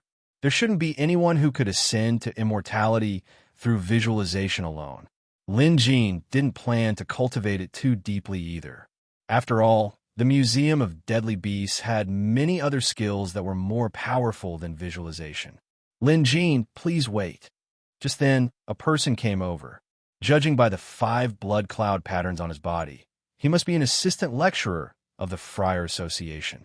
The man approached Lin Jin and said with a smile, "Lin Jin, I'm the Spirit Library steward. After hearing you talk about visualization today, I was suddenly enlightened. My horizons have been broadened." After a brief introduction, Lin Jin learned that this kind-looking assistant lecturer's name was Wu Shi. He was one of the stewards of the Spirit Library and was in charge of the compilation and management of books. "Lin Jin, I'm sure that the external visualization you talked about earlier has no records of it in the Spirit Library. May I know where you learned it from?" Wu Shi was a straightforward person. After exchanging a few pleasantries, he went straight to the point. Lin Jin could tell that he meant no harm. He simply wanted to clarify things. Lin Jin already had a rough idea of how the cultivation method came to be. "I was taught by an expert. However, this expert doesn't care about fame and fortune, so if Steward Wu wishes to know who that expert is, forgive me for not being able to tell you," Lin Jin said, giving Wu Shi a heads up. Wu Shi wore a look of pity. He probably wanted to clarify things. Noticing the other man's hesitation, Lin Jin smiled and said, "Steward Wu, please feel free to speak your mind." Wu Shi rubbed his hands together. Lin Jin was no ordinary disciple. Who in the Friar Association didn't know about him? He was a rank 2 beast appraiser recommended by Huang Fuming. Other than that, he got into a conflict with Yang Jie as soon as he arrived. His initial assessment was at the 4th realm of his blood contract. Now that he was giving a public lecture, his external visualization was even more amazing. Truth be told, although Wu Shi was at the 5th realm of his blood contract and was an assistant lecturer, he had to humble himself in front of Lin Jin. It's like this. Lin Jin, I'd like to record the external visualization that you're talking about in the spirit library. However, I'll have to seek your opinion on this first. After saying that, Wu Shi thought for a moment before continuing. If such an amazing technique could be popularized, it would be a blessing for all cultivators. I know it's rude of me to say this, but I, Wu Shi, have absolutely no selfish motives in this matter. Heaven and earth can bear witness. Having said that, Wu Shi bowed at Lin Jin with a sincere attitude. To Lin Jin, this external visualization technique was really nothing. He couldn't be bothered to cultivate it himself. After all, the true wonder of visualization lay in the internal visualization technique. However, if Lin Jin were to donate a cultivation method without any benefits, that wouldn't be appropriate either. Lin Jin was straightforward. He asked with a smile, "What benefits?" Wu Shi looked embarrassed. "Well, you'll have to sign your name on the compiled cultivation method. Also, the association will award you the title of an honorary disciple. I know that compared to the external visualization technique, these aren't even worth mentioning." Before Wu Shi could finish, Lin Jin nodded and said, "I agree." "Lin Jin, don't reject it just yet." You agree?" Wu Shi didn't know how to react as he stared at Lin Jin with wide eyes. Lin Jin gave him a firm answer. "I agree. Sign my name and the title of an honorary disciple." Lin Jin had no reason to reject this. After all, he had already publicly lectured on the external visualization technique, and everyone present had memorized it. So, even if the cultivation method wasn't included in the spirit library, it would still be disseminated. Now that he could sign his name in a book and receive an honorary title, why not? It was a great honor to have one's signature recorded in the spirit library. Wu Shi told Lin Jin that Lin Jin was the first person to have a cultivation method recorded in the spirit library as a disciple. However, this wasn't something that Wu Shi could decide alone. In order to record certain cultivation methods and spells into the spirit library, all the mentors of the Friar Association had to give their approval. Wu Shi began running back and forth to handle this matter. What Lin Jin needed to do was to compile the formula for external visualization and the corresponding interpretation into a book. This wasn't difficult as Lin Jin could write it out on the spot. Wu Shi fetched a pen and paper for Lin Jin to write. In fact, he was just copying the contents of the Museum of Deadly Beasts. In less than half an hour, he had written a small volume with less than 20 pages. These were the essentials. He had discarded some unnecessary words and simplified the language. After he was done, he let Wu Shi take a look, and the latter was impressed. This is truly a wonderful method. Although the formula is profound, with an interpretation, the threshold is much lower. I'll go look for the spirit library's manager now. Having said that, Wu Shi took Lin Jin's manuscript and hurried away. It was obvious that he was an impatient person. Lin Jin made a trip back home. He planned to help the shadow wolf evolve. Lin Jin was usually very busy. Xiaohu was always by his side, and Goldie wasn't home most of the time.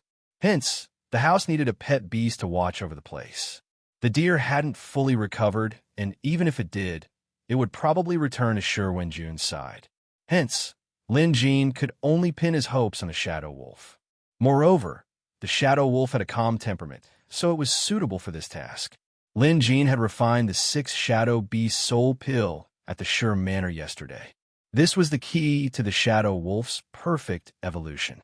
After having Xiao Hua and Goldie guard outside, Lin Jin brought the shadow wolf into the house. Although Lin Jin and the Shadow Wolf didn't have a blood contract, the Shadow Wolf's loyalty toward Lin Jin was no less than that of a pet beast with a blood contract. In fact, it might even surpass the latter. Unlike the last time, Lin Jin had more tricks up his sleeves this time.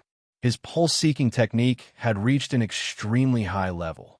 Needles flew out and pierced into the Shadow Wolf's acupoints.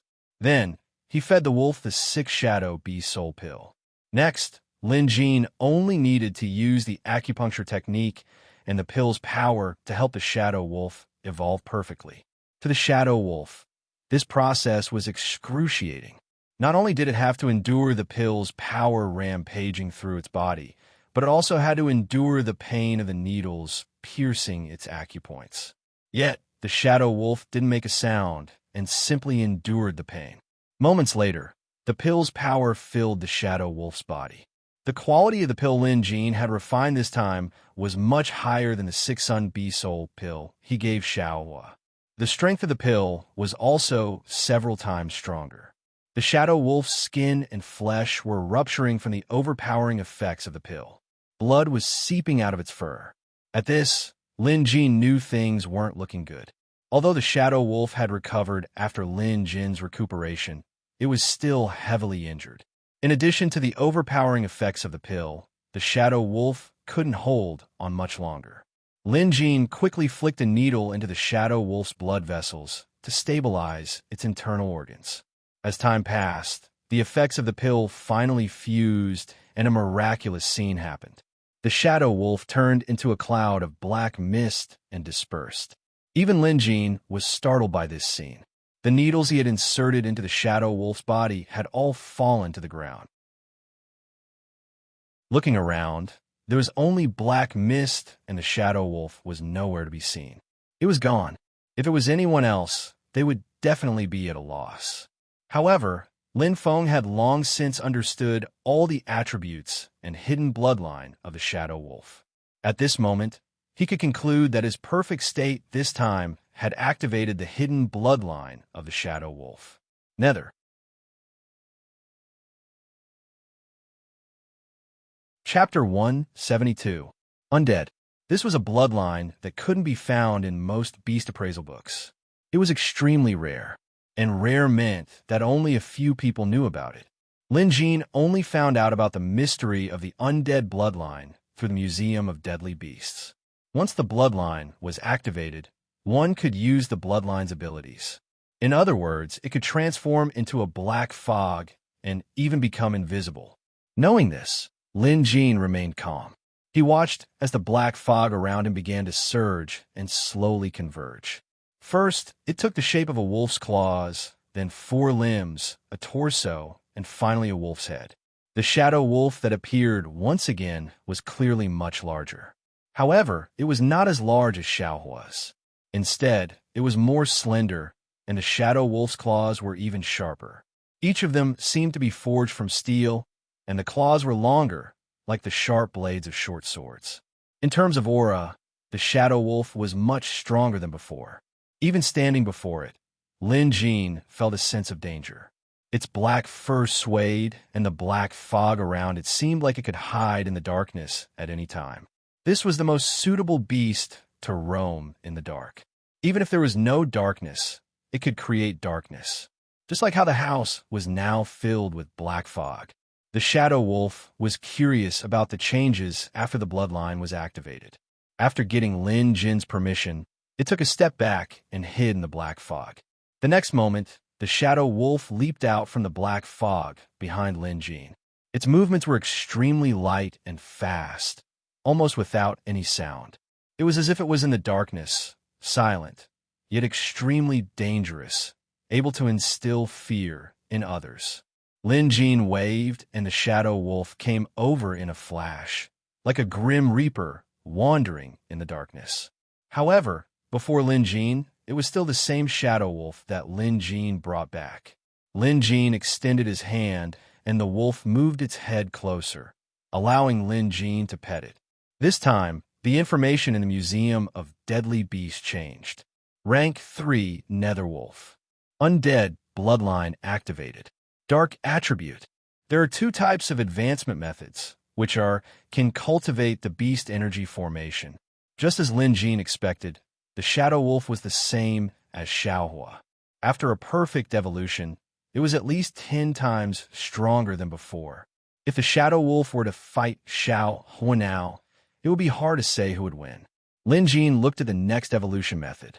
Relatively speaking, the materials required for the Umbra wolf were more precious. Of course, its strength would also increase after advancing. While Lin Jin was helping the shadow wolf evolve, Lin Jin's public lecture caused quite a commotion in the Friar Association. After all, there were many people in the Friar Association, and not everyone attended the lectures. Have you heard? Lin Jin will be the one giving the lecture this morning. Lin Jin, the one who had a conflict with senior brother Yang Jie?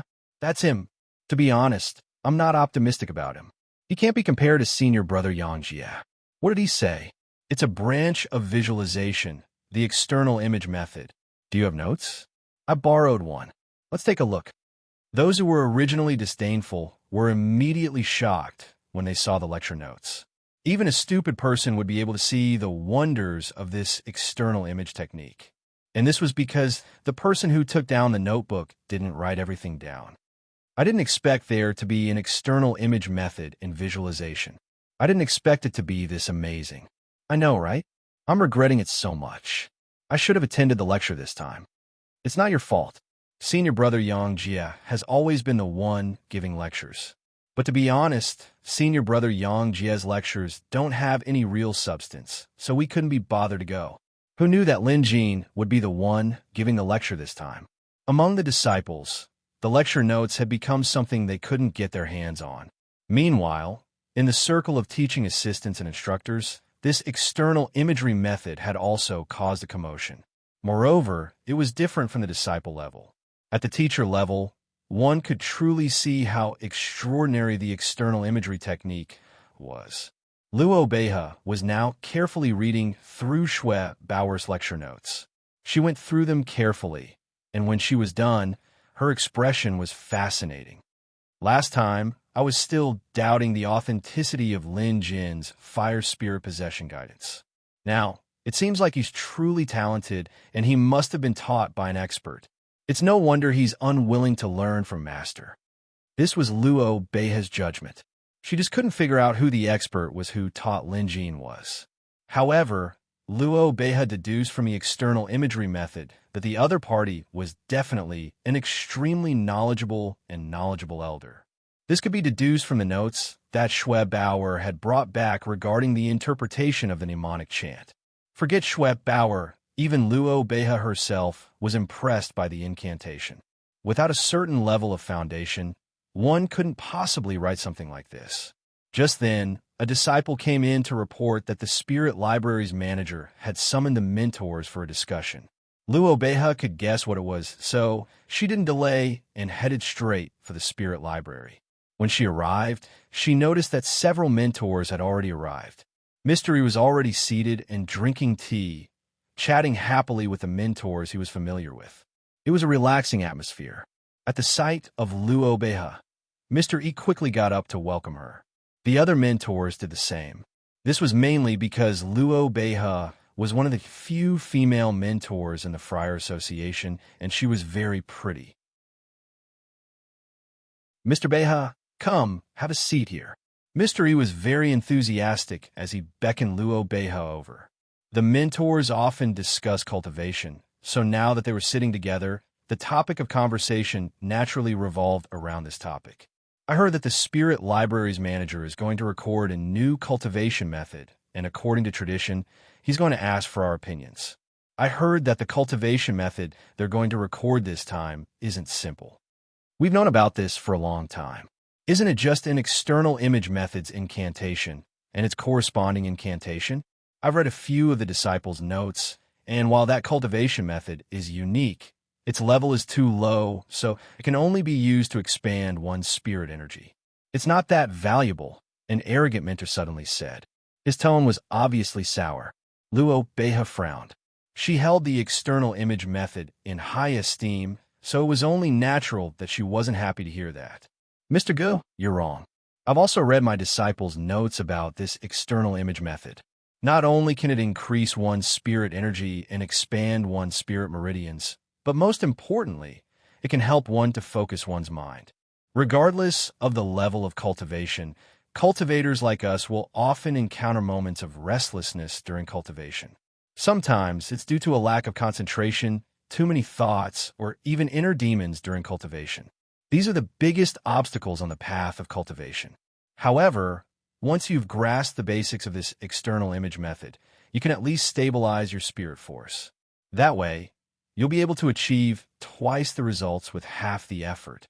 After a pause, Luo Beha continued. Even though I've studied it a little, I feel that it's very useful. At the very least, my spirit force is much more stable than before, and my spirit energy has increased by 3 stones. That mentor with the surname Gu immediately lost face and was put on the spot. However, his reputation was slightly lower than Luo Bea's, so he didn't dare to go against her. Furthermore, if he really did, he would definitely be targeted by everyone present, especially Mr. E. Hence, he decided to endure it for now. Mr. Huangfu is here. Just then, someone announced. Everyone stood up to welcome him. In Maple City's Friar Association, Huangfu Ming was a master teacher with an extremely high status. His cultivation level was also one realm higher than everyone else's, and he was so knowledgeable that even Yuzhou had to admit his inferiority sometimes. Hence, when Huangfu Ming entered, everyone rushed to greet him. Not long after Huangfu Ming arrived, another person walked in from outside. Mr. Yuzhou. Everyone stood up and bowed again. This time, it was Yi Yuzhou, the #1 person in Maple City's Friar Association. Not just in Maple City, but even in the entire Jade Dragon Kingdom, Yi Yuzhou was one of the top cultivators. Whether it was his cultivation level or his pet beast's rank, Yi Yuzhou walked in with a smile and immediately saw Huangfu Ming. He was stunned. Brother Huangfu, you've reached the 8th realm of your blood contract? Everyone was astonished. In the past, Yi Yuzhou was the only one in Maple City's Friar Association who was at the 8th realm, while Huangfu Ming was at the 7th realm. Based on what Yi Yuzhou said, Huangfu Ming's cultivation level had improved. Huangfu Ming smiled. Brother Yuzhou, you're really observant. I've just reached the 8th realm too. This was a solid piece of news. Everyone quickly congratulated him. Blood contract 8th realm was still a long way off for them.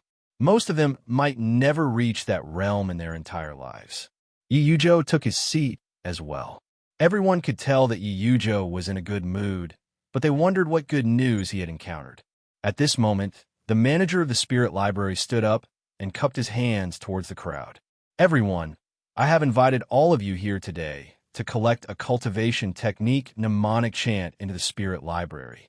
According to the rules, all the mentors have to give their approval first. This manager was the old man who usually sat at the spirit library's entrance. In terms of experience, he was second only to Yi Yuzhou and Huangfu Ming. Having said that, he took out a booklet and passed it around for everyone to read. This is the visualization technique's external imagery. There's a total of 56 sentences and an explanation of over 5,000 words. The author is a disciple of our association, Lin Jin. I've read through the entire cultivation method, and the incantation is complete. It should be the orthodox incantation of the ancient visualization technique. As for the explanation, it's even more detailed and profound. I love reading, so even if I were to live for another few decades, I wouldn't be able to come up with such an explanation. The Spirit Library's manager's evaluation was undoubtedly high. As everyone flipped through it, they nodded in agreement. Luo Beha took a look and asked, "Is this Lin Jin's handwriting?" "That's right." The Spirit Library's manager nodded. "Nice handwriting," Luo Beha praised. When it reached Yi Yuzhou and Huangfu Ming's hands, the two of them flipped through it and their expressions changed. One of them frowned while the other's expression darkened. At this moment, Huangfu Ming said, "I once traveled the world and searched for the cave ruins of some ancient cultivators. As for the visualization technique, I've studied it before. The entire visualization technique is divided into the external imagery technique and the inner spirit technique. The external imagery technique does indeed have 56 verses, and I even know a third of them. Now that I've verified it, as far as I know, it's the real technique.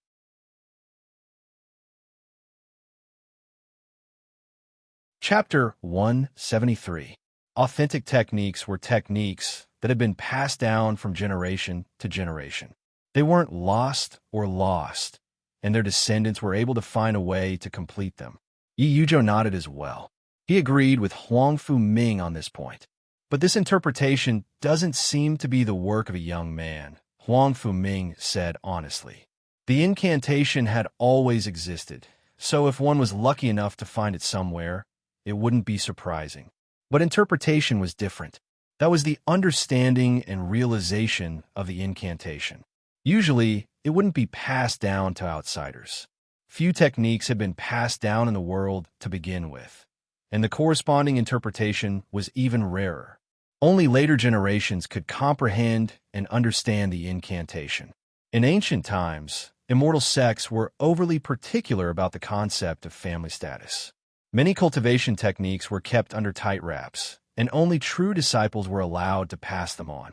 In this way, many of the ancient cultivation techniques were also lost. Just like how visualization, external imagery, and internal consciousness were lost. The ones that were passed down were either incomplete copies, or the incantations were completed by the later generations. Naturally, they weren't as good as authentic techniques. In my opinion, there shouldn't be any obstacles for this external imagery to enter the spirit library. Huangfu Ming's words seemed to have settled the matter. Yi Yuzhou frowned.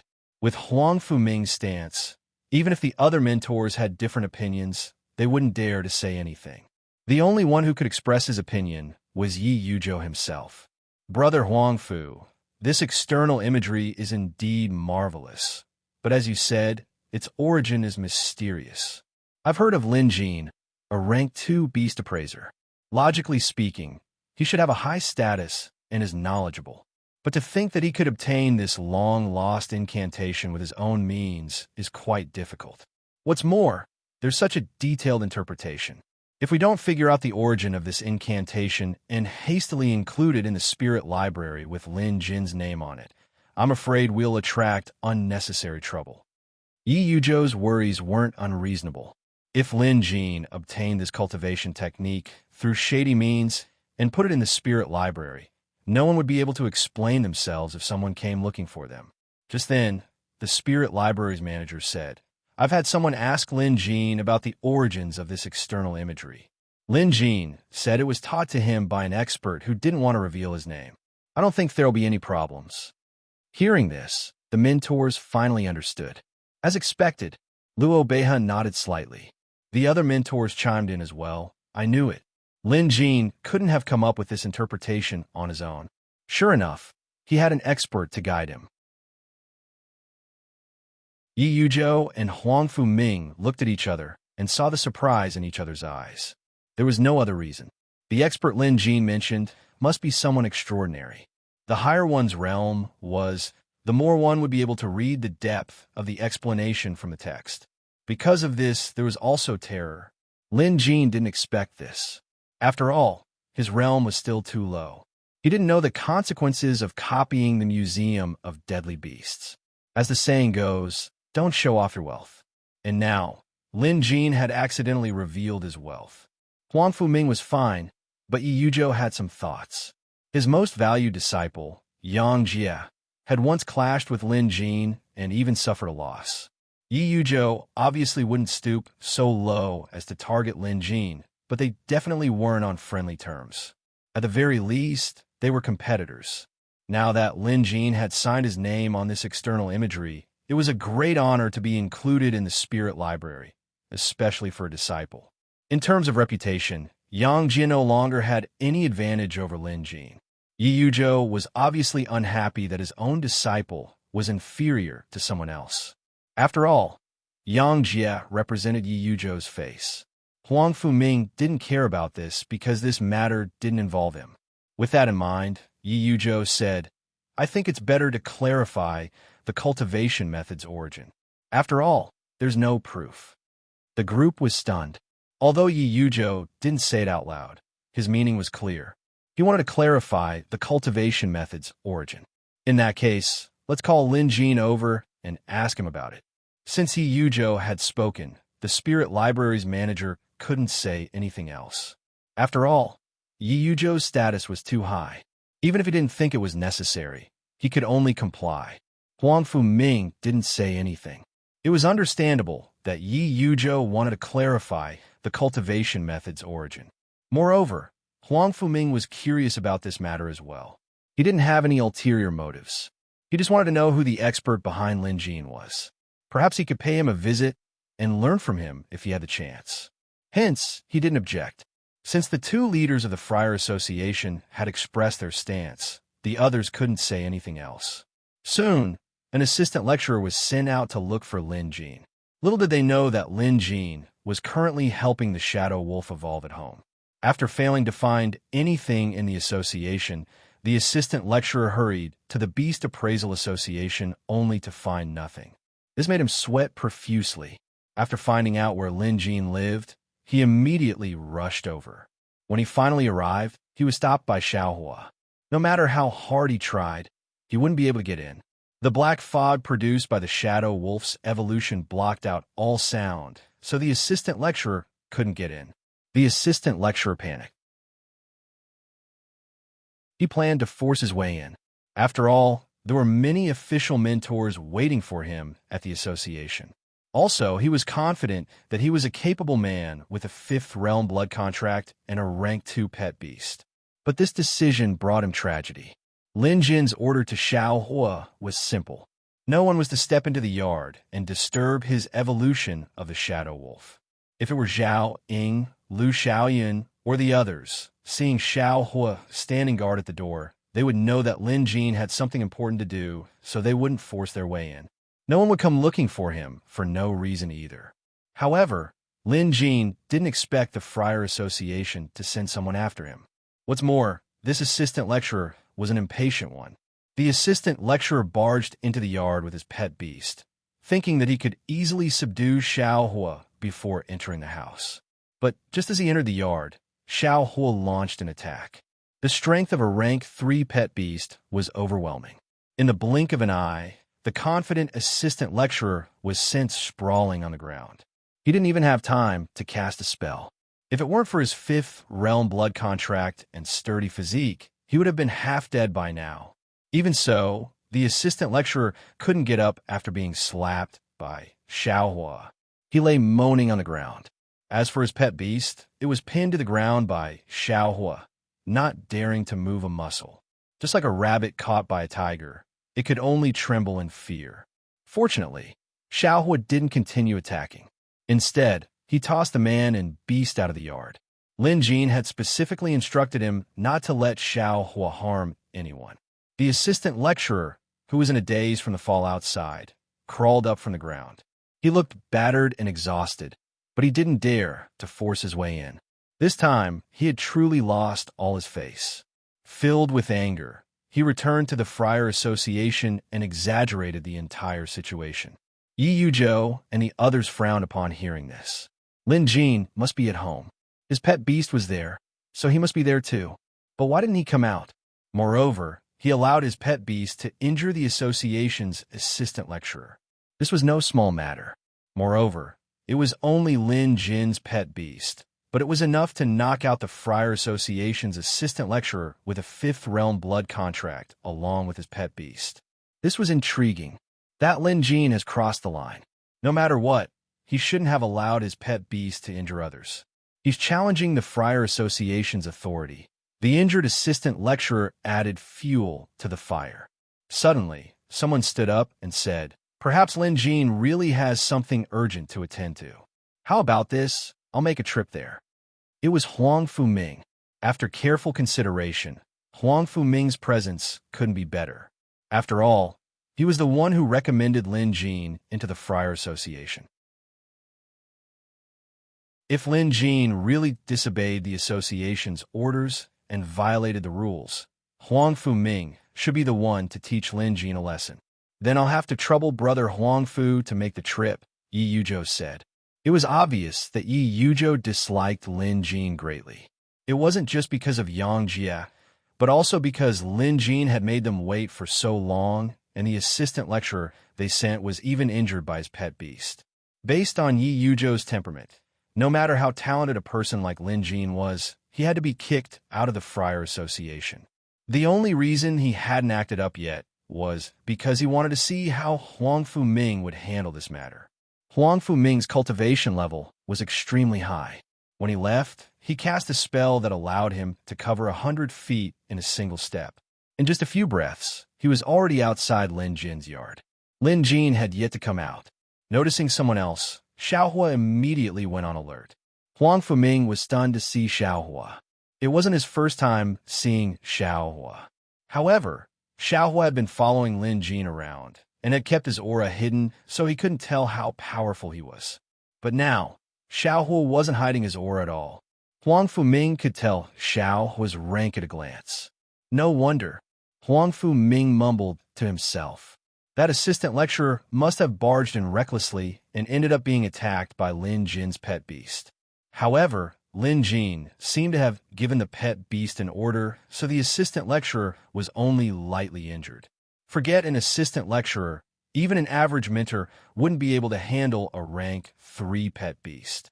As an official rank 2 beast appraiser, Lin Jin had a solid foundation in beast appraising, so it wasn't strange for him to have a rank 3 pet beast.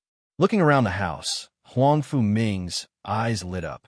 At first glance, he couldn't tell anything, but upon closer inspection, he would notice a strange aura above the house. As knowledgeable as Huang Fuming was, he deduced that a pet beast was evolving. I see. Huang Fuming figured out that Lin Jin must be helping a pet beast evolve inside the house and couldn't be disturbed. That was why he had his pet beast guard the door and forbid anyone from entering. That assistant lecturer didn't understand the situation and barged in recklessly. Naturally, he would be attacked. Huang Fuming didn't insist on summoning Lin Jin. He planned to head back first. Just then, Lin Jin pushed open the door and walked out. He immediately spotted Huang Fuming outside the yard. "Mr. Huang Fu." Lin Jin hurried over to greet him. Lin Jin had a lot of respect for this man. Huang Fuming stopped in his tracks and smiled at Lin Jin. Then, he noticed the shadow wolf behind Lin Jin. Just one look, and Huang Fuming's heart skipped a beat. Another rank 3.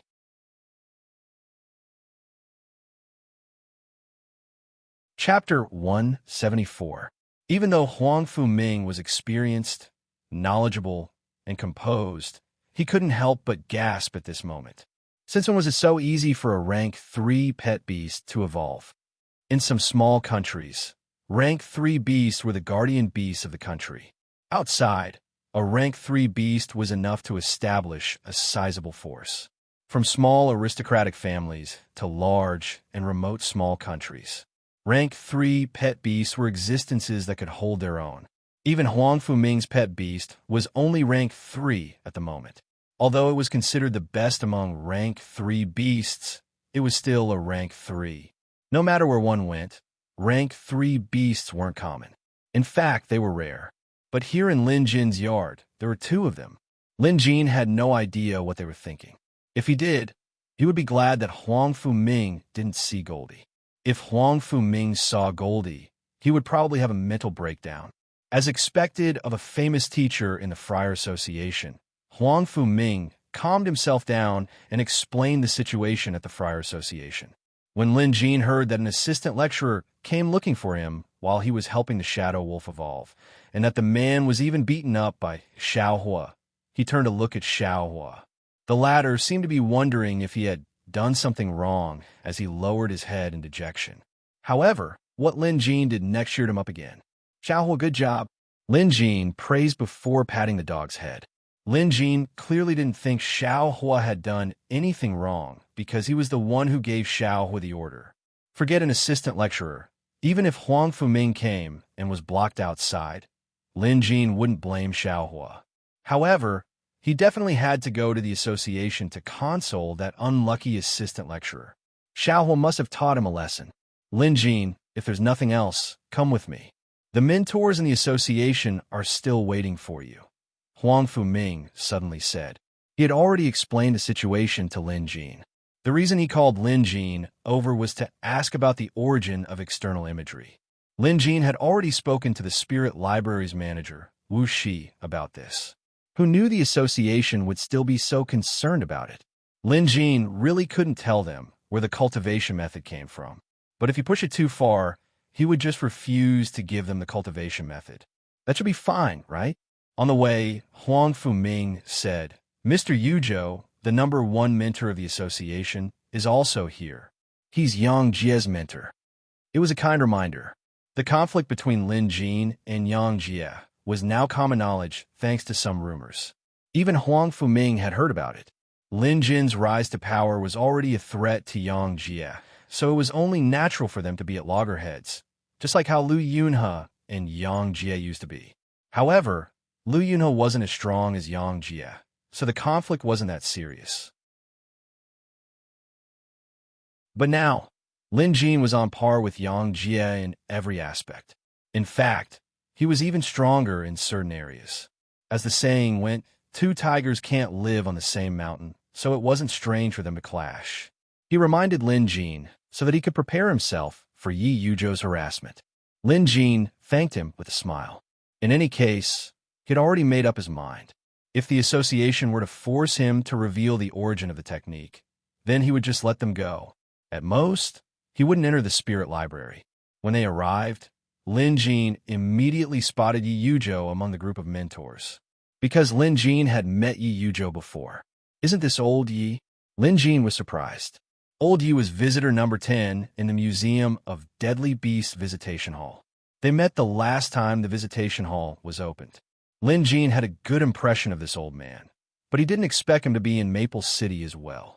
What's more, he was a mentor of the Friar Association. Right, his name was Yi Yuzhou, so he addressed himself as Old Yi. Lin Jin finally got the right name. What a coincidence. Who would have thought he would run into one of his visitation hall's visitors in the Friar Association? Yi Yuzhou currently had a stern look on his face. Unlike Huang Fuming's gentle and approachable demeanor, Yi Yuzhou was now putting on airs. You're Lin Jin? Yi Yuzhou suddenly asked. Lin Jin nodded and saluted. Greetings, Mr. Yuzhou. Yi Yuzhou was already prejudiced against Lin Jin, so no matter how he looked at him, he found him an eyesore. However, with his status, Yi Yuzhou wouldn't make things difficult for Lin Jin in front of everyone.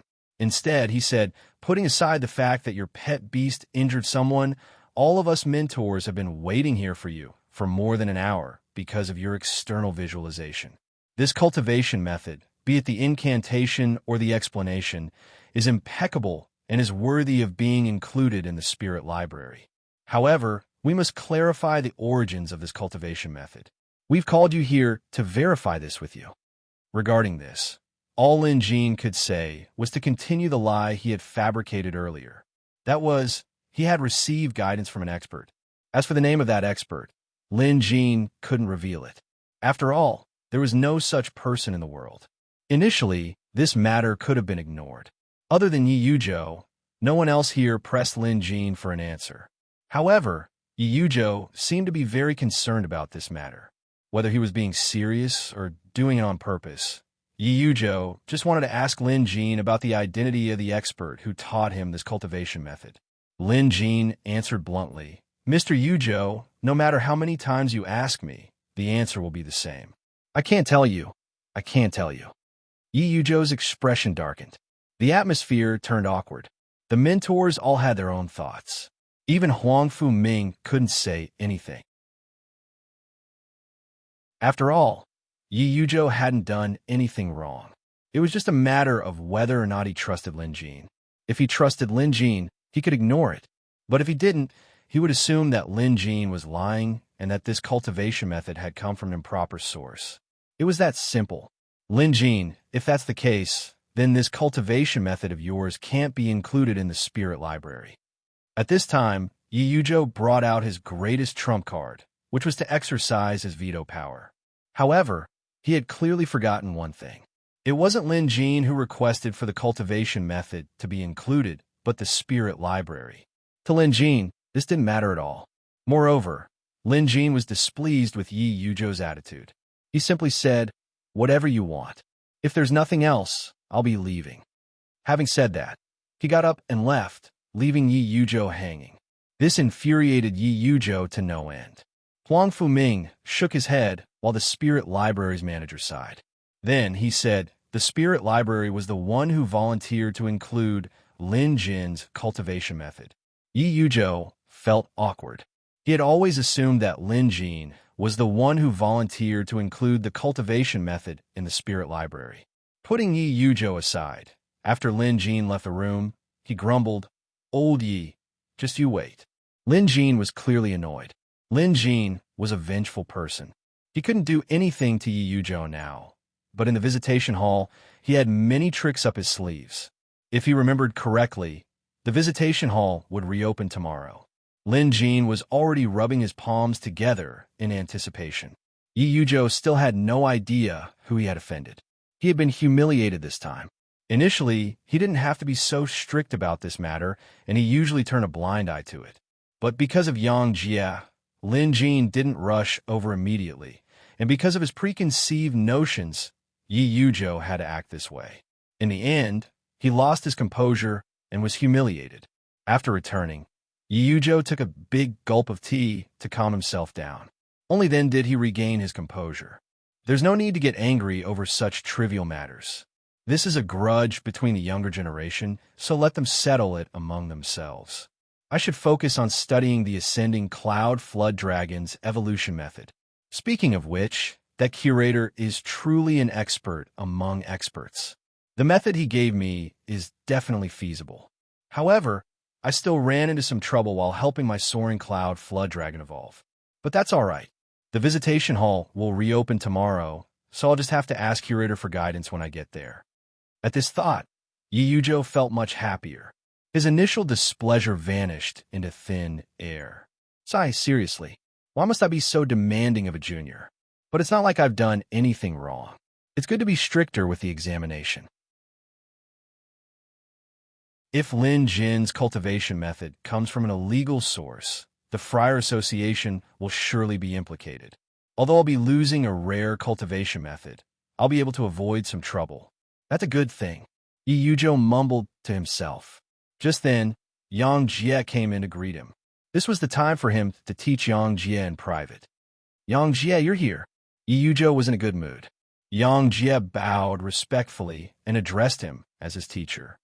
"The disciple tournament will be held in a few days. How are your preparations going?" Yi Yuzhou asked. Yang Jie was brimming with confidence. "Teacher, for the past few years, I've been number one among the disciples, and it's the same this year. No one can shake my position."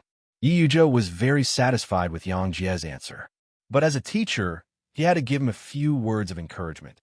"Yang Jie, even if victory is in your grasp, you mustn't let your guard down. The rewards given by headquarters for this year's disciple tournament are excellent, especially that lesser dragon blood pill. It was obtained from an ancient immortal's cave by an expert from headquarters.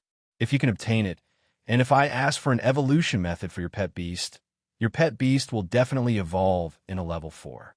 At Yi Yuzhou's words, Yang Jie's excitement was palpable.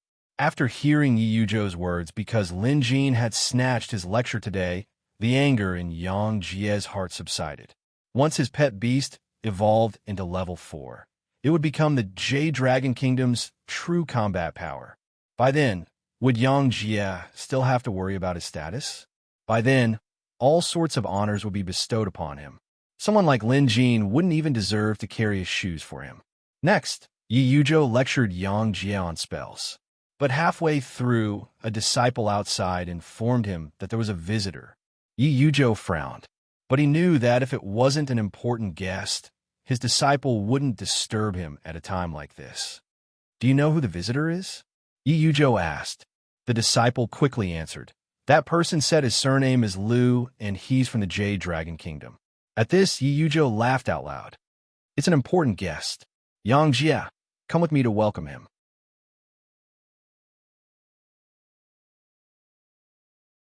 Chapter 175.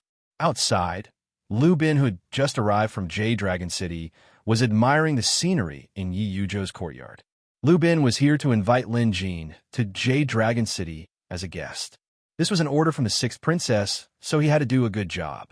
Lu Bin was extremely grateful to Lin Jin. If it weren't for Lin Jin's 9-water floating cloud pill prescription, the sixth princess might not even be able to get out of bed. Lu Bin was eternally grateful for this favor. Unlike his previous emergency visit to Maple City, he had a lot more time this time. Lu Bin could also catch up with his old friend, Yi Yuzhou, while he was at it. They were old acquaintances. Although Lu Bin was younger than Yi Yuzhou in terms of age and cultivation level, Lu Bin came from an extraordinary background. Not only was his father, Lu Yaogong, once a top-notch expert in Jade Dragon Kingdom, he was also Yi Yuzhou's mentor. Hence, based on this relationship, Yi Yuzhou had to address Lu Bin as Senior Lu whenever he saw him. Moments later, Yi Yuzhou hurried out. When he saw Lu Bin, he saluted him. "Greetings, Senior Lu." Lu Bin smiled. "I came to Maple City for business, so I thought I'd drop by to see you." Behind him, Yang Jie studied Lu Bin, musing that this man looked younger than his teacher, so why was his teacher treating him with such respect? Of course, Yang Jie was oblivious to their relationship. "Yang Jie, come over here and greet him." Yi Yuzhou suddenly turned around and said. Yang Jie immediately went over and bowed respectfully. Lu Bin turned to look at Yang Jie and nodded. "Good seedling." Yi Yuzhou smiled. "This is my chief disciple, Yang Jie." Having said that, he turned to Yang Jie and said, "This is Uncle Lu." Back then, before he could finish, Lu Bin waved him off. Let's not talk about what happened back then. Yi Yuzhou didn't finish his sentence. Yang Jie was curious, but he didn't dare to ask. Seeing that the two of them were about to catch up, it wasn't appropriate for him to stay, so he left. However, Yang Jie didn't leave either. He waited outside the door. After a long while, Yi Yuzhou escorted Lu Bin out. "Yuzhou, don't bother. After I'm done with my business, I'll be returning to the royal capital," Lu Bin said. Yi Yuzhou nodded and said, "I'll pay a visit to senior brother Lu in the future." Lu Bin nodded, and then he left swiftly. After Lu Bin left, Yang Jie walked up to him. "Teacher, this Uncle Lu he is the only son of my teacher, Lu Yaogong. In his early years, he was a general of the left. Now, he is one of the royal consecrators," Yi Yuzhou said. When Yang Jie heard this, his eyes lit up. There was no doubt that this Uncle Lu was a big tree. Yi Yuzhou enjoyed a high status in Maple City, where even the City Lord Manor had to treat him with respect. But in Jade Dragon City, he wouldn't be as influential as he was in Maple City. Yang Jie's ambition was higher than the heavens. He was certain that sooner or later, he would become a dragon that soared to the heavens. His stage in the future was no longer this tiny Maple City, but Jade Dragon City. If he could get on Lu Bin's good side, he would be more confident in Jade Dragon City in the future. Most importantly, he was the only son of Lu Yaogong. Who was Lu Yaogong? He was the strongest cultivator in Jade Dragon Kingdom 100 years ago. Back then, Jade Dragon Kingdom was a premium country, and their only rank 5 pet beast belonged to Lu Yaogong. In other words, Lu Yaogong was the one who propped up Jade Dragon Kingdom 100 years ago. But after Lu Yaogong's unexpected death, Jade Dragon Kingdom was implicated and fell from being a premium country to an intermediate one. For decades, there were no more top-notch experts like Lu Yaogong. Because of this, the people of Jade Dragon Kingdom cherished the past and treated Lu Yaogong with the utmost respect. Based on this identity alone, one could see how influential Lu Bin was. At this moment, Yang Jie was desperate to climb up to this big tree, so he couldn't help asking, "Teacher, then why did Uncle Lu come to Maple City?" Yi Yuzhou shook his head. "I've asked, but Senior Lu didn't tell me. He only said that he's here for an important matter." Yi Yuzhou was just as curious. Little did they know that Lu Bin was here for an important matter. He wanted to invite Lin Jin to Jade Dragon City because the sixth princess, Hiyu, wanted to meet her savior. Lu Bin knew where Lin Jin lived, so he paid him a visit. But Lin Jin wasn't home. Lu Bin wasn't in a hurry. He sat down at a nearby tea stall, ordered a pot of tea, and slowly sipped on it while waiting for Lin Jin to return. However, he didn't expect the sky to turn dark and no one to return. Lubin was dumbfounded. He mused, where did Lin Jin run off to? However, he figured that no matter how busy Lin Jin was, he should be back by now since it was already dark. Hence, he continued waiting. When the tea stall closed for the day, Lubin leaped up and sat on the roof of a nearby house. It was late at night, but Lin Jin was still nowhere to be seen. Lubin couldn't sit still anymore. He suddenly thought of a possibility. Could it be that Lin Jin was in the house? That was a possibility. Seeing that it was already late at night, Lubin couldn't resist leaping into Lin Jin's yard. The moment his feet touched the ground, Lubin sensed danger. It was as if this was a forbidden land, a dragon's lair and a tiger's den, a sea of fire. Lubin had spent half his life in the military and had been through too many life-threatening situations. He had always trusted his instincts. But how could there be danger in this tiny yard? Lubin began to doubt himself. Instead of moving, he called out to the house, "Appraiser Lin, are you home?" Using a spell, Lin Jin's voice couldn't be heard from outside the yard. But from inside the house, his voice would be loud and clear. Even if someone was sound asleep inside, they would definitely be able to hear him with his voice. After a while, there was no response. There should be no one in the house. That was odd. Lubin couldn't figure out where Lin Jin was going in the middle of the night. Did he have another house somewhere else? That was a possibility. It's my fault for being careless. I should have checked first. Annoyed, Lubin decided to go out. But suddenly, he looked up and saw a rooster standing a few steps in front of him. The rooster didn't make a sound when it walked, and Lubin didn't pay it much attention, so he had no idea when it came running over. There were quite a few families in Maple City who kept chickens to crow, so it wasn't strange at all. However, the rooster in front of him was very strange. Nothing could be seen from its appearance. At most, it looked more majestic than the average rooster, and its feathers were of a better color. What was odd was the chicken's gaze. It was sizing him up. Under the chicken's gaze, Lubin actually felt a sense of crisis. What the hell was going on? The former general of the left, who was now one of the royal family's consecrators, was sensing danger from a chicken? Lubin knew that roosters were territorial. It was normal for him to be viewed as an enemy by the roosters here after entering the yard. But the question was, where did that inexplicable sense of danger come from? Lubin looked at the rooster whose feathers were starting to stand on end and finally realized what was going on. This wasn't an ordinary rooster, but a beast of a high rank. It was at least rank 3. Only a ferocious beast of this level could make him feel threatened. I didn't expect Appraiser Lin's yard to have a rank 3 beast. Lubin knew that Lin Jin wasn't a simple character, so he wasn't too surprised. He planned to leave the yard, but just then, he felt a gust of wind behind him. His heart skipped a beat, and he immediately turned around to launch a palm strike. Smack! Lubin felt like he had struck something, but at the same time, his shirt was lacerated by the sharp claws. If he hadn't reacted quickly enough to take a step back, he would have been injured. Lubin was startled.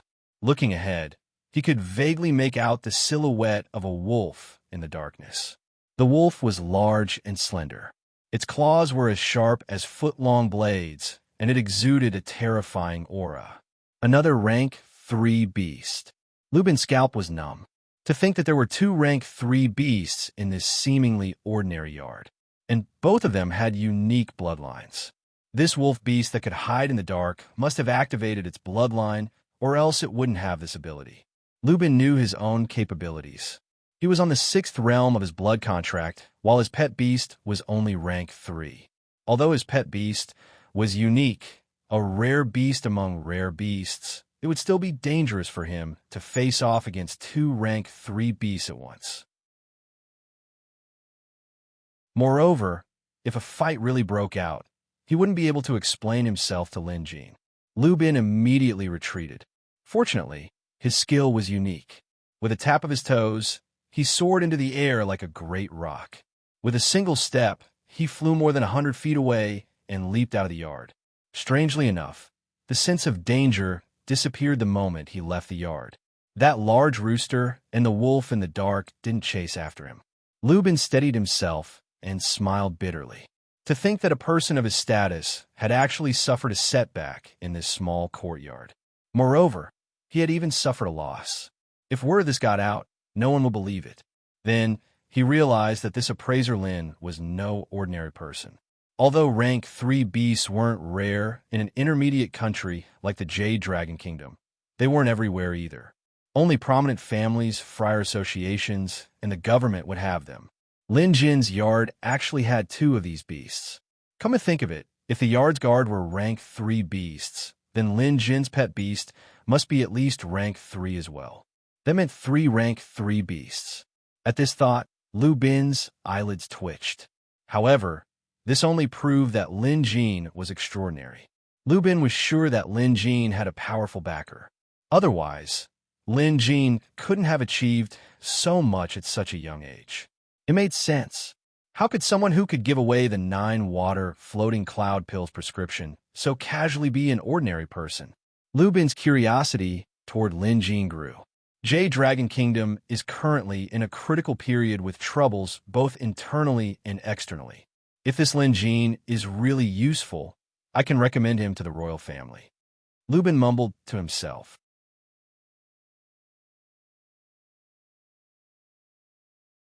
Chapter 176. Since Lin Jin wasn't around, he could only continue waiting. Lu Bin was mocking himself. With his status, even if he wanted to meet Maple City's city lord, he should be the one waiting for him. When had he ever waited for anyone else? But ever since he met Lin Jin, he had always been at a disadvantage. He was the one who came to apologize and beg for medicine. And now, he was the one who had to wait in the cold for an entire night. Lu Bin would never tell anyone about this anyway. It was too embarrassing. However, it was all worth it, just based on the fact that Lin Jin had saved the 6th princess from so much pain by giving her the prescription, and the fact that she wanted to meet him. Lu Bin wouldn't hesitate even if he had to wait the entire night.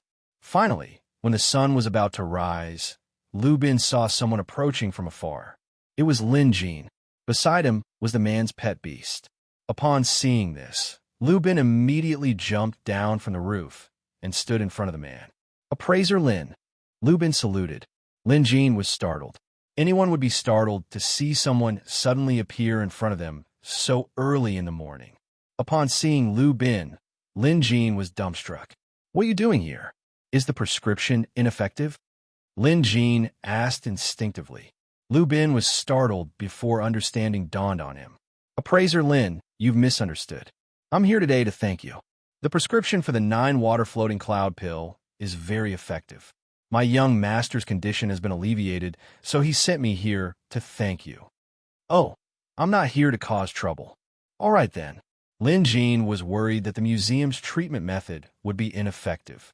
This was just something he did out of convenience, and he had almost forgotten about it. If Lu Bin were to come back in a few months, Lin Jin might not even remember who he was. You don't have to thank me. I never asked for anything in return for my good deeds. If there's nothing else, you can go back now. Lin Jin knew Lu Bin wasn't an average person. Lin Jin could tell that from the last time they met. Not only was Lu Bin's cultivation strong, but his pet beast was also unique. He could even order an eagle beast around at will. People like him were either wealthy or respectable. However, the curse Lin Jin sensed from the cross-dressing woman was extremely terrifying. Even the Museum of Deadly Beast Treatment focused on delaying the effects of the curse. Based on this, Lin Jin could tell that she was in trouble. Since that was the case, it was better for him not to get involved. Appraiser Lin, please wait. Lu Bin hurried over. What a joke. He was here to invite Lin Jin to Jade Dragon City as a guest. How could he let Lin Jin send him away just like that? Is there anything else? Lin Jin glanced at him. Lu Bin could tell that Lin Jin had no intention of inviting him into his house, so he went straight to the point. I'm here to invite Appraiser Lin to accompany me to Jade Dragon City as a guest.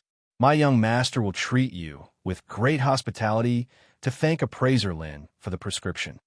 Lu Bin was full of confidence, but reality slapped him hard in the face.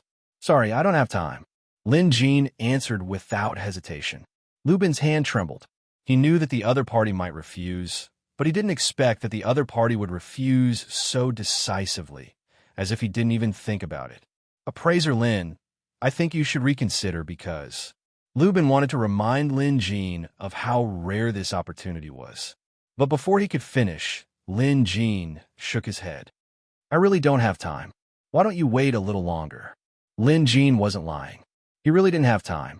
Tonight was the day the visitation hall reopened. Shouldn't he make some preparations? He planned to properly entertain Old Yi in the visitation hall. Other than that, he had to teach Shang and the others every day, especially the great white ape. Now that he was at a crucial point in his cultivation, he couldn't do without him. Moreover, the Friar Association's Disciple Tournament was just a few days away. This was related to the Lesser Dragon Blood Pill and Xiao Hua's next perfect evolution. Nothing must go wrong. Hence, no matter who invited him, Lin Jin wouldn't go. Lu Bin's eyelids twitched in anger, but there was nothing he could do. After all, he was here to invite Lin Jin. Lin Jin didn't have time, so he couldn't force him. Fortunately, Lin Jin didn't give him a definite answer. He only said that he didn't have time for now and that he would have time after things were over. Then I'll come back in a few days.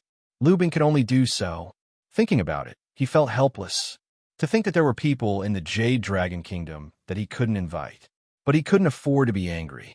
Lin Jin was the 6th princess savior, and he had an extraordinary background.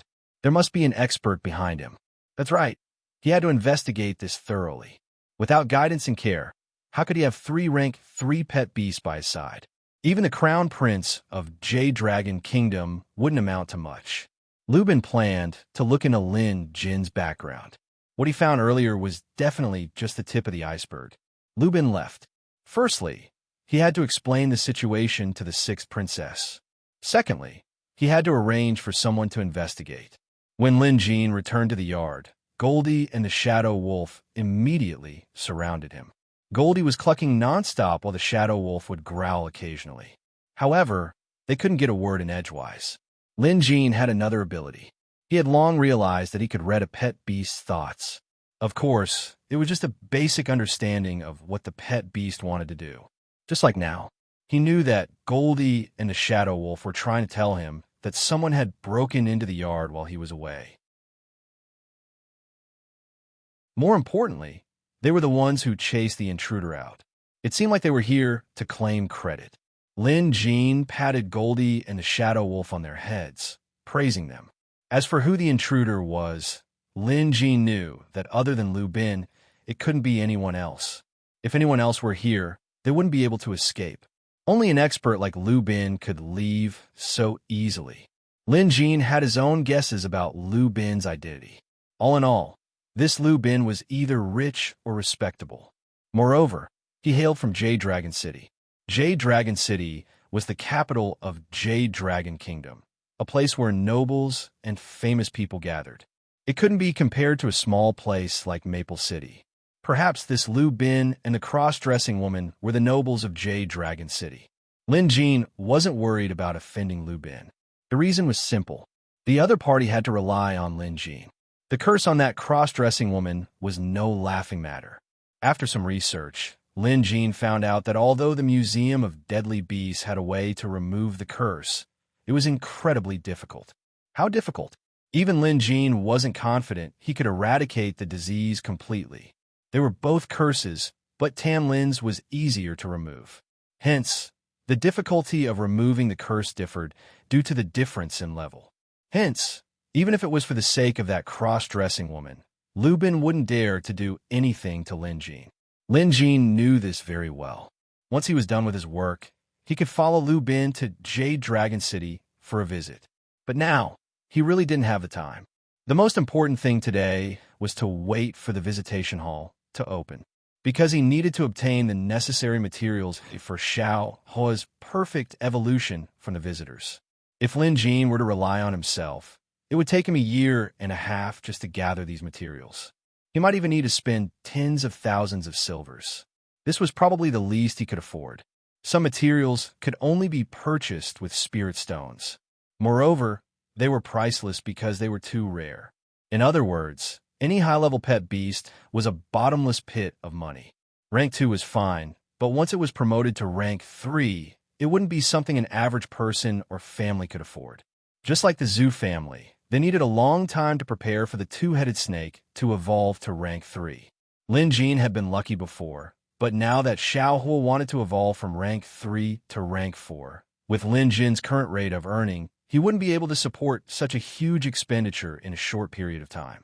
Fortunately, the appearance of the visitation hall gave Lin Jin another channel to gather materials. Otherwise, if he wanted to evolve Xiao Hua in a short period of time, not only would Lin Jin have to spend a huge sum of money, but he might also have to choose a normal evolution instead of a perfect one. Of course, Lin Jin knew he couldn't completely rely on the visitation hall. Who knew if the visitation hall would suddenly close down? Hence, Tangan had to consider how he could earn money. Without money, he could forget about evolving his pet beast. Lin Jin remained calm. Today, he was at the Beast Appraisal Association's hall to guide Zhao Ying and Lu Xiaoyun in beast appraisal. Now that Jia Qian was here, Lin Jin felt more at ease. Jia Qian's reputation as the #1 apprentice wasn't just for show.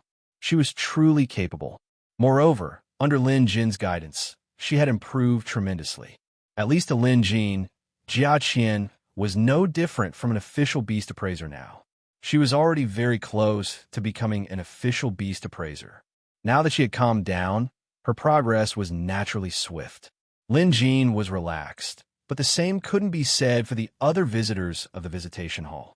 Inside the Friar Association, Yi Yuzhou had shut his door and declined all visitors for the entire day. Other than giving Yang Jie a lesson in the morning, no one was allowed to disturb him at other times. Of course, Yi Yuzhou had prepared a lot of rare materials he had collected over the years. Some of them he couldn't bear to use himself, so he took them with him to bring to the visitation hall. After all, this was what the curator had instructed him to do. Yi Yuzhou was a proud and arrogant person. In this life, there were only a handful of people who could convince him. His own teacher, Lu Yaogong, the emperor of Jade Dragon Kingdom, and finally, the curator. Moreover, in Yi Yuzhou's eyes, the curator was more mysterious and unfathomable. He still had many questions he wanted to ask the curator today, so he had to give him some benefits. Yi Yuzhou felt the same way as 7th Princess He Qing in the faraway Jade Dragon Kingdom's royal capital. She was in a hurry this time. A few days ago, she had obtained some blood from her sister, Hiyu, and it was stored in a crystal bottle. Previously, the curator had said that he would have to see if the bestial soul curse could be broken. Either they could bring the cursed person here, which was obviously unrealistic, or they could bring the person's blood. Hence, He Qing had tried her best to convince Hiyu to agree. However, the curse on Hiyu was no trivial matter. He Qing was well aware of this. Could the curator see through it? Was there a way to break it? These were all unknowns.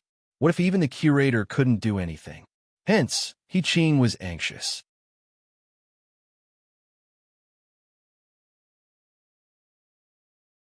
Chapter 177. Inside an ordinary house, Madame Ghostchild sat quietly on a wooden stool with a swaddle in her arms.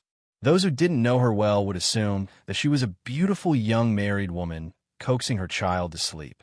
Next to Madame Ghostchild were a few boxes. Even though they were tightly wrapped, one could still smell the thick medicinal aroma coming from them. She just sat there, and in the afternoon, a person walked in. This surprised Madame Ghostchild. After all, the villagers in her village were all scared away early in the morning. No one dared to set foot within a radius of several miles. This was how Madame Ghostchild looked at people, and she was used to this identity that instilled fear in others. Based on her experience, as long as she revealed her identity, no one would dare approach her, except for a few idiots who were blinded by the huge bounty. But over the years, countless of such idiots had died. Another bounty hunter? Too bad I promised curator not to kill anymore. It's so hard to hold it in. Madame Ghostchild's fingers were trembling slightly. Her pearly white teeth were clenched so tightly that they creaked. It was obvious that she was trying her best to hold it in. Holding it in was excruciating. She purposely revealed her identity to scare everyone away. She was also afraid that someone would wander around her and make her unable to resist the urge to kill. After all, She had been relieving her pain by killing all these years. She had gotten used to it, addicted to it. If it weren't for Curator's overwhelming influence, Madame Ghostchild wouldn't have listened to anyone else. But when she raised her head to see who it was, Madame Ghostchild's expression changed instantly. The person outside was a man with a strong body, but a stiff expression. His skin was purplish, and he looked extremely strange. But that wasn't the strangest part. It was the fact that he was carrying a coffin on his back. Coffin Man, one of the villainous experts, an existence on par with Madame Ghostchild. From a certain perspective, he was even crueler than Ghostchild. He was a true god of slaughter. Coffin Man walked in without a care in the world. The coffin on his back immediately caused the room to become extremely crowded. Just then, a gust of wind blew over, carrying with it the nauseating stench of blood and corpses. Madame Ghostchild knew that Coffin Man must have killed not too long ago, and he must have killed quite a number of people. It didn't take her long to figure out that it must be the villagers hiding nearby. The villagers probably hadn't gone far, as they were hiding in groups in the distance. Madame Ghostchild spared them, but they all died in the hands of Coffin Man. Just by standing there, Coffin Man exuded an indescribable pressure. Just by standing there, Coffin Man exuded an indescribably terrifying aura. The Coffin Man's voice was hoarse and low, and his tone of speech had a unique regional accent, like some remote mountain dialect. No matter how one listened to it, it was strange. What was strange was that coffin-carrying man's mouth didn't open, as if he was doing ventriloquism. Having said that, Ghost God, Ghostchild. Madame Ghostchild frowned and said coldly, "Don't come any closer. I don't like your stench." This was to be expected. Carrying a rotting coffin on one's back was indeed an unpleasant smell. Not to mention, the coffin-carrying man looked like he had never taken a bath in his entire life. Even from afar, one could smell the stench. The Coffin Man didn't take a single step forward. "Ghostchild, you and I are old acquaintances. Why keep me at arm's length?" Coffin Man let out an eerie laugh that sounded worse than a cry. Madame Ghostchild ignored him and looked at the sky instead. She knew that the mysterious visitation hall would open today, but she didn't know the exact time. But it didn't matter. She could wait. She could wait as long as she wanted. "I heard that you went to a few small countries a few days ago and only asked for items. You didn't kill anyone." Coffin Man was trying to strike up a conversation. After a pause, he continued, "That doesn't seem like your style.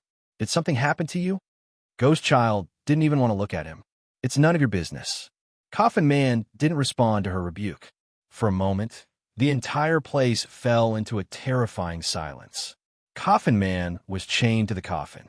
The wind rustled the chains, causing them to rattle. He did not leave. Instead, he stood there. After a long time, he said, "Back then, we were in high spirits. We were so free and unfettered. We looked down on the world. If it wasn't for that incident, we might have already, bam, an invisible force blasted out, directly pushing the coffin-carrying man back more than 2 zhang, knocking him out of the house and into the courtyard outside. The ground was marked with 2 marks left by the friction of the coffin-carrying man's feet. The earth cracked and the wooden beams broken. At the end of the long mark was Coffin Man. The chains on his body were buzzing from the impact. The clanking of the chains was crisp and chaotic. It sounded like a messy peep tune. Coffin Man laughed, but his laughter was extremely unpleasant. Why bother? Why bother? Coffin Man sounded like he was singing a strange tune. Madame Ghostchild walked out of the house with her swaddle in her arms. Her facial features were horrifying. Without a word, she attacked. Coffin Man could only retaliate. The 2 villainous experts immediately started fighting. Loud explosions rang out. In just a few moments, half of the village was destroyed as if it had just been through a disaster. Even so, the 2 didn't stop. For a moment, they were locked in a fierce battle. The fight went on for a full hour. They fought from inside the village to outside. Up the mountain, mountains crumbled. Down the river, rivers shattered. However, the 2 were evenly matched. Although they were locked in a fierce battle, neither could do anything to the other. Suddenly, Madam Ghostchild stopped and turned to leave. Not fighting anymore? Coffin Man bellowed in anger. There was no response. Coffin Man cackled. Are you venting your frustrations? Why, Ghostchild? You're oppressing yourself. Why are you doing this? Tell me. You're collecting all sorts of treasures, but you're not looking for someone to refine pills or medicine for you. Why? Also, how did you sever the symbiosis? Why isn't your baby dead even after you severed the symbiosis? Tell me, Ghostchild. Madam Ghostchild didn't answer. She returned to the destroyed village and returned to her previous house. This was one of the few places that wasn't destroyed. After the previous battle, Madam Ghostchild felt much better. After being repressed for so long, she needed a place to vent. She was just venting her murderous intent. That was all. Coffin Man followed her. His curiosity was piqued. Ghostchild, there must be a reason why you're doing this. It's fine if you don't want to tell me. Let me guess. Coffin Man paused for a moment before he started guessing. The secret symbiosis spell is an extremely profound spell. Ordinary people can't break it at all. If you forcefully cut off the secret symbiosis spell, you might be able to survive, but your baby should have died without a doubt. But it didn't die. You can't do this. If you could, you wouldn't have chosen the secret symbiosis spell to preserve your baby's life. This means that someone is helping you, and this person is extremely skilled. Coffin Man continued to speak to himself. Ghostchild patted her swaddling clothes rhythmically out of habit. She didn't seem to mind Coffin Man's words at all. Coffin Man didn't seem to mind either. He continued, Ghostchild, without the symbiosis, you won't suffer the backlash of the beast blood anymore. You won't have to suffer that kind of pain, but your personality can have changed so quickly. I heard that a few days ago, someone offended you and even attacked you. But you only injured them and didn't kill them. That's very unusual. Also, you've worked so hard to collect these precious herbs, but you don't know anything about medicine. So, these are for someone else. Ghostchild looked at the sky outside. It was already dark. Just then, a noise came from the coffin on Coffin Man's back. It sounded like something was scratching the coffin inside. It was a horrifying sound. Coffin Man's face was contorted in pain. He even knelt on the ground, as if he was trying his best to resist something. Ghostchild glanced at Coffin Man and sighed. She wanted to say something, but held back and said nothing. After a long time, Coffin Man's pain finally stopped. Coffin Man endured the pain throughout the entire process. Beneath his exposed flesh, there seemed to be something wriggling and wriggling, a terrifying sight to behold. The movements inside the coffin also fluctuated between loud and soft. After a while, Coffin Man's body was covered in a layer of sweat that dripped to the ground. After the pain subsided, the stench from Coffin Man's body seemed to have intensified. Even Madam Ghostchild, who was several meters away, could clearly smell the pungent odor. Coffin Man laughed bitterly and continued. This pain has been acting up more and more frequently recently. Ghostchild, I know you hate us. Back then, we, the 5 deities of Lingnan, were as close as brothers and sisters. But after that incident, there was a rift between us. We are all responsible for Old Goo's death back then, but at that time, we had no choice. Old Goo's cultivation was the highest, and only he could block that thing and give us time to escape. Green Toad, Old Turtle, and I have always remembered this favor. All these years, we have taken good care of you, and it is also because we owe Old Goo. In order to keep our pet beasts alive, we had no choice but to use the secret symbiosis. But this secret method has too many drawbacks. All these years, we're all on the brink of death. I heard that Green Toad has given up. His pet beast is dead, and he has become immortal. But he's not doing well either, living in fear every day, hiding from his enemies. Without a pet beast, if his enemies find him, he'll surely die. I'd rather die than live like this. Old Turtle thinks the same as me, but he can't hold on much longer. Ghost Baby, I've said so much just to tell you what we think. If you have a solution, please let us know. Consider it as a sign of our friendship in the past. Ghost Baby, I've said so much just to tell you what we think. If you have a solution, please tell us.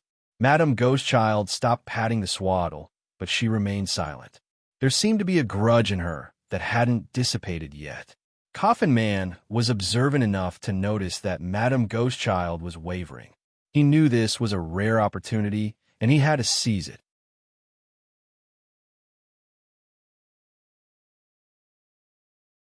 Chapter 178. Ghostchild, we've been living like ghosts these past few years. Because of the symbiosis technique and the backlash of the beast blood, both you and I have made many enemies. No matter how high your cultivation base is, you can't do anything on your own. I'm afraid you don't know how many disasters Old Turtle and I have withstood for you over the years. Do you really have the heart to watch us die? Coffin Man's voice was filled with pleading. Ghostchild, we've been living like ghosts these past few years. Madame Ghostchild remained silent. Coffin Man didn't speak either. They just stood there, watching, waiting, and anticipating. Finally, Coffin Man sighed and turned to leave. Just as he was about to step out of the door, Madame Ghostchild finally said, "Old Coffin, wait here. When the door opens, I'll see if I can bring you in." Coffin Man was stunned. He was pleasantly surprised that Madame Ghostchild was willing to help him. Just the fact that she called him Old Coffin meant that she still cared about their past relationship. And that was enough. For the sake of his pet beast, Coffin Man and Madame Ghostchild had no choice but to maintain symbiosis. But it was like a slow suicide. Sooner or later, he would die. Hence, when he realized that Madame Ghostchild had severed the symbiosis, but her pet beast was still alive, he knew she had found a solution. They had been searching for this solution for far too long. Now that there was a glimmer of hope, how could he not be excited? But he was also confused. Door? What door? Ghostchild, the door you're talking about is. Coffin Man asked softly, but before he could finish, Ghostchild cut him off. Stop asking. I don't even know the specifics myself. Besides, I'm not sure if I can bring you in. Sure enough, Coffin Man stopped asking. He merely looked around curiously. According to Madame Ghostchild's plan, the door would open here. Otherwise, she wouldn't be waiting here. But there was no door here. Right? Give me some of your blood and zombie Cthulhu's blood, Madame Ghostchild suddenly said. Coffin Man was confused, but he still extracted the blood and poured it into a porcelain bowl. Symbiosis. My blood and zombie Cthulhu's have fused into one. Is this bowl enough? Coffin Man asked. Madame Ghostchild nodded. If you can't go in later, wait for me here. I'll ask around for you. Ask who? Coffin Man sensed the crux of the issue. Sure enough, there was an expert helping Ghost Baby. Curator. As Madame Ghostchild spoke, she suddenly felt a ripple in front of her. The next moment, a crack appeared in front of her. However, compared to the last time, the fissure was much more stable this time, and there was no strong suction force. Madame Ghostchild sprang to her feet with excitement written all over her face. Curator? Coffin Man was stunned. Obviously, he did not see the crack that appeared out of nowhere. Madame Ghostchild noticed this as well. You didn't see anything? Madame Ghostchild probed. Coffin Man was stunned. See what? Nothing. Madame Ghostchild didn't explain. She understood that the mysterious visitation hall was probably only accessible to people like her with a visitor token.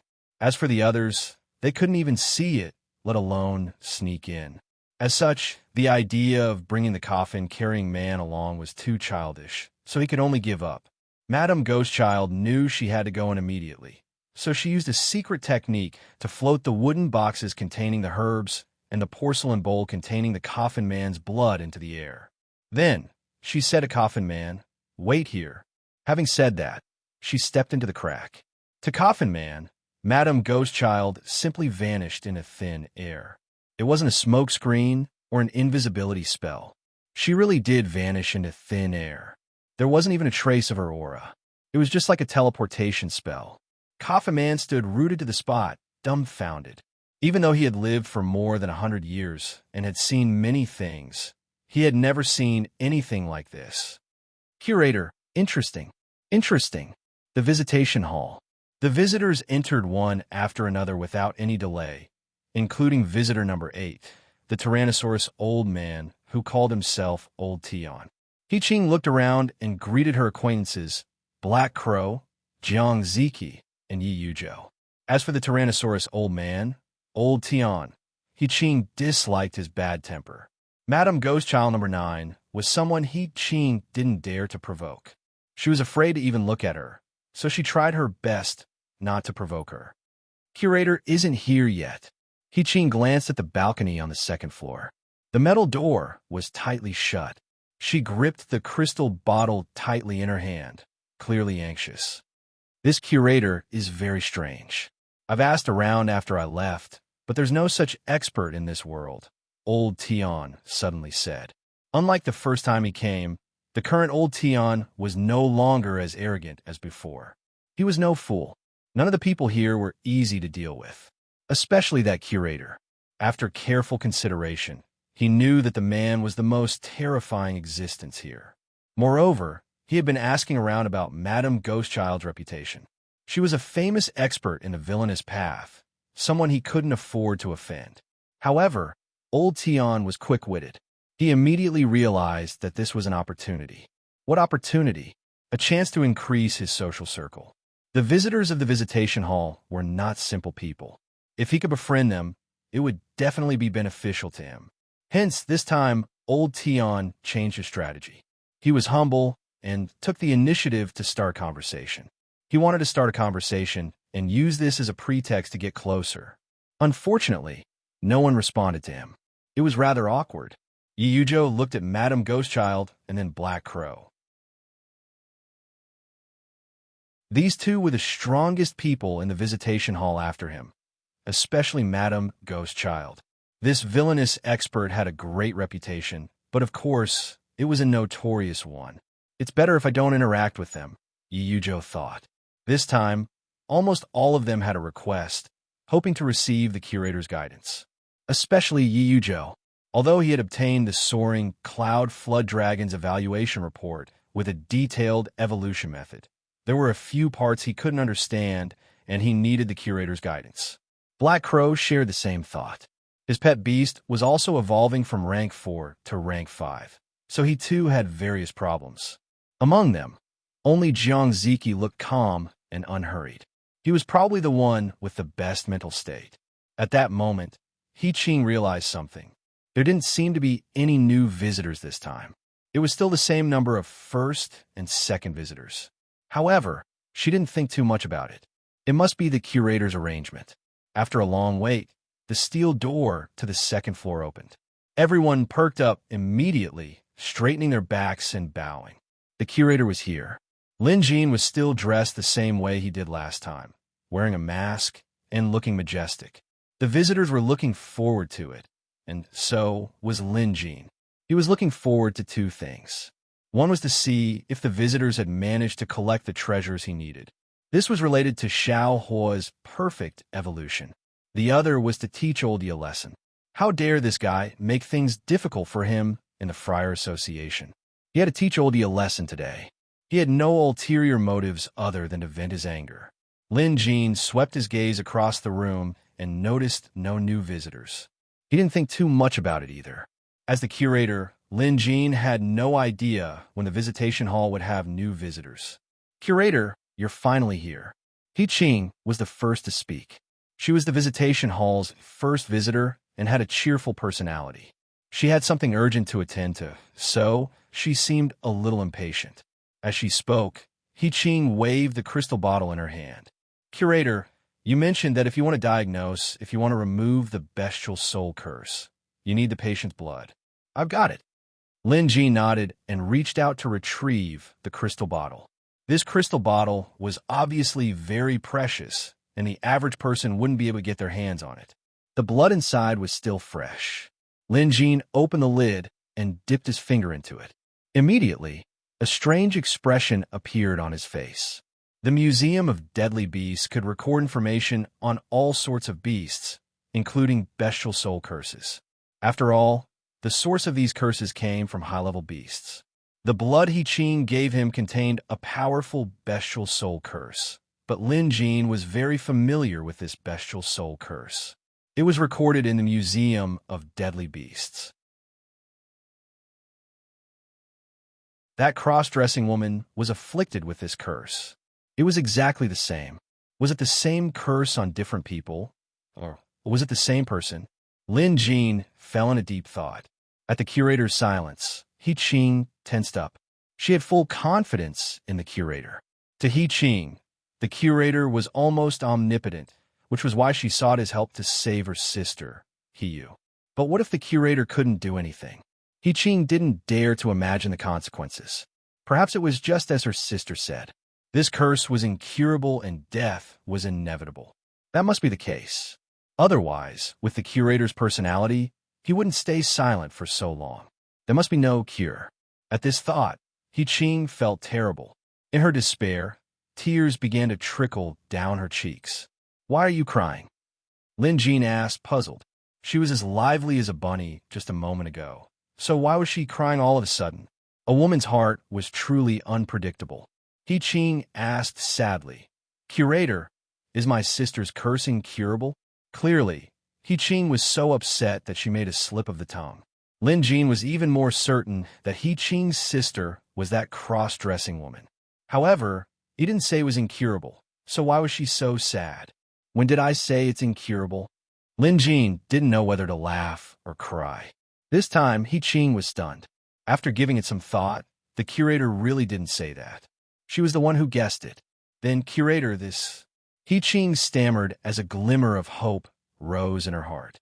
Lin Jin answered, "It's a little troublesome, but it can still be cured." His words calmed He Qing down, and she smiled through her tears. For some reason, she trusted the curator. If he said there was a cure, then there must be one. But to be cured, I have to see your sister in person, Lin Jin said. Lin Jin was telling the truth. This bestial soul curse was extremely unique. Even a museum of deadly beast method of breaking, it was extremely complicated and required the use of the pulse-seeking technique. In this world, Lin Jin might be the only one who knew this technique, so he had to treat it himself. He Qing realized how difficult this would be. After all, her sister, He Yu, couldn't enter the visitation hall. There's no rush. I've observed her blood, and your sister will be fine for the time being. Who knows? Maybe her condition will improve in a few days. Lin Jin wasn't bluffing. Lu Bin had invited him to Jade Dragon City as a guest, but Lin Jin was too busy, so he rejected the invitation. However, after the Friar Association's tournament, he would probably make a trip to Jade Dragon City, so he could treat her while he was at it. Hence, when he said her sister's condition would improve in a few days, he meant that he would treat her personally. He Qing obviously didn't know about this. She simply trusted the curator, and since he said it would be fine for the time being, she was relieved.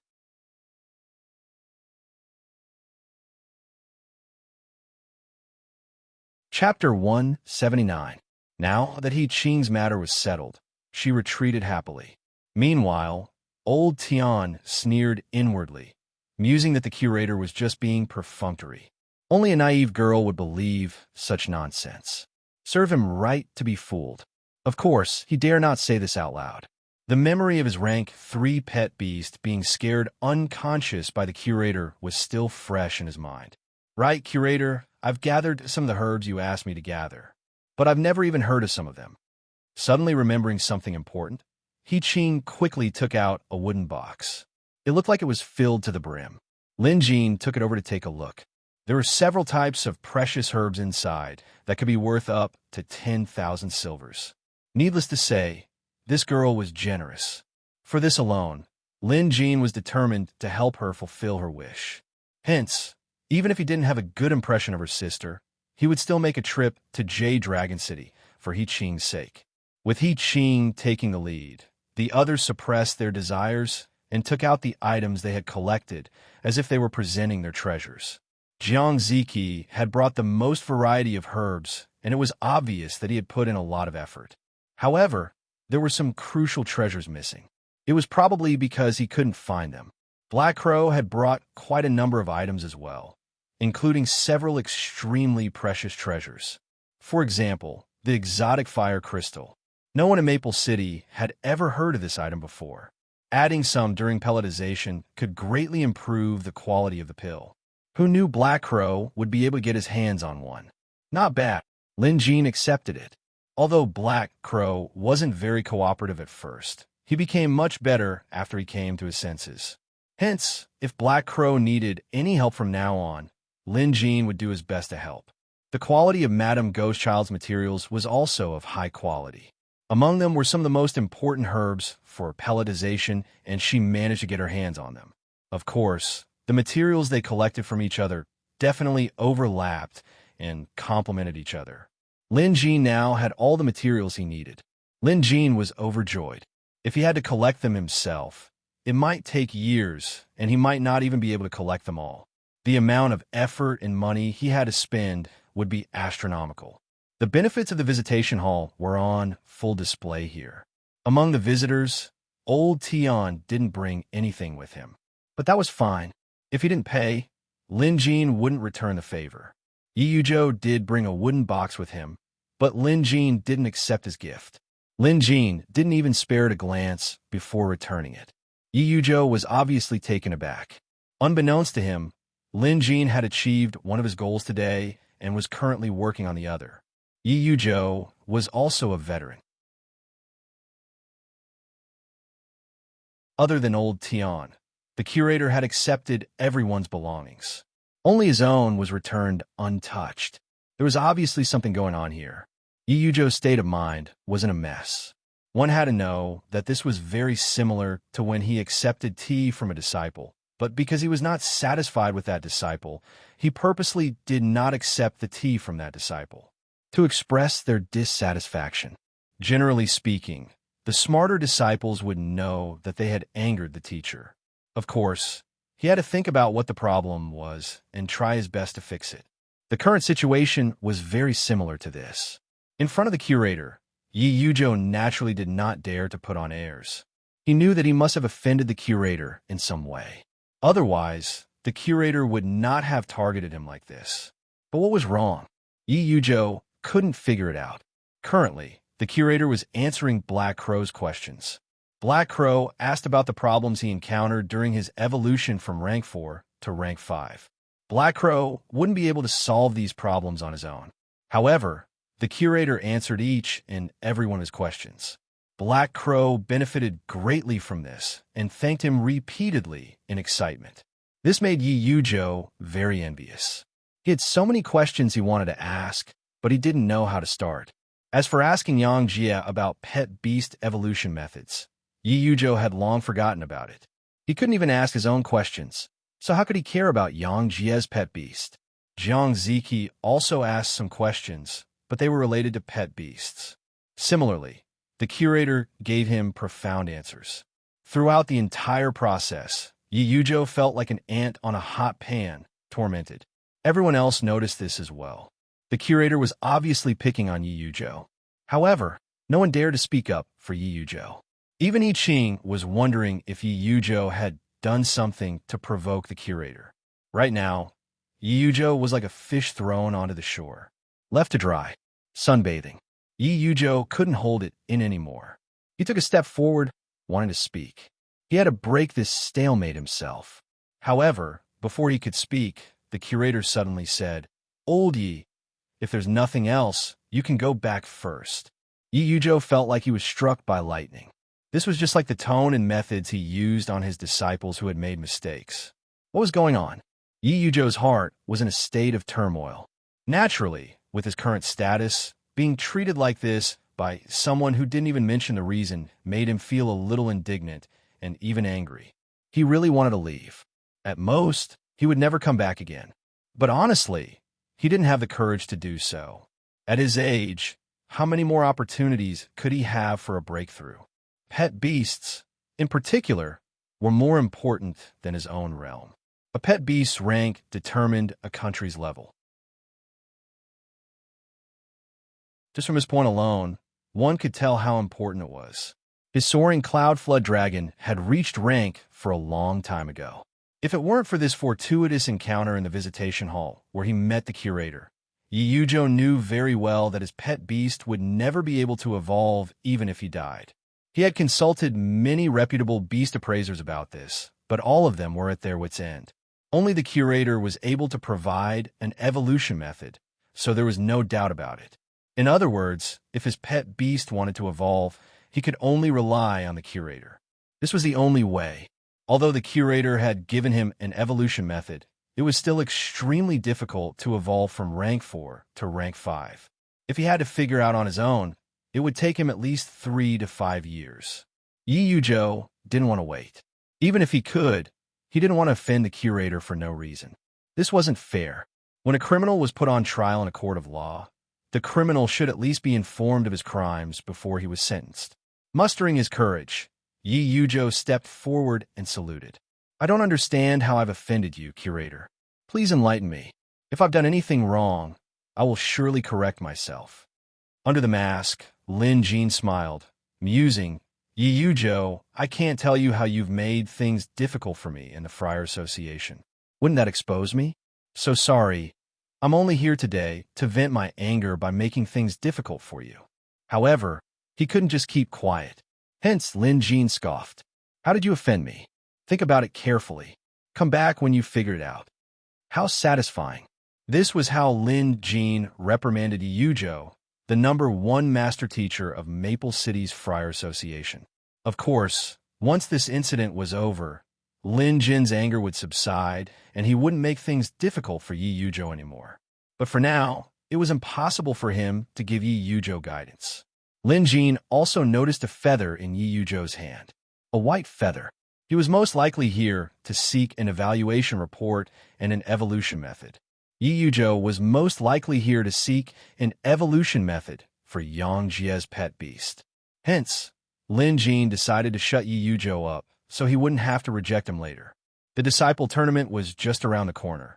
So how could Lin Jin possibly help Yang Jie improve his pet beast's rank and cause trouble for himself? This was the crux of Lin Jin's plan against Yi Yujo.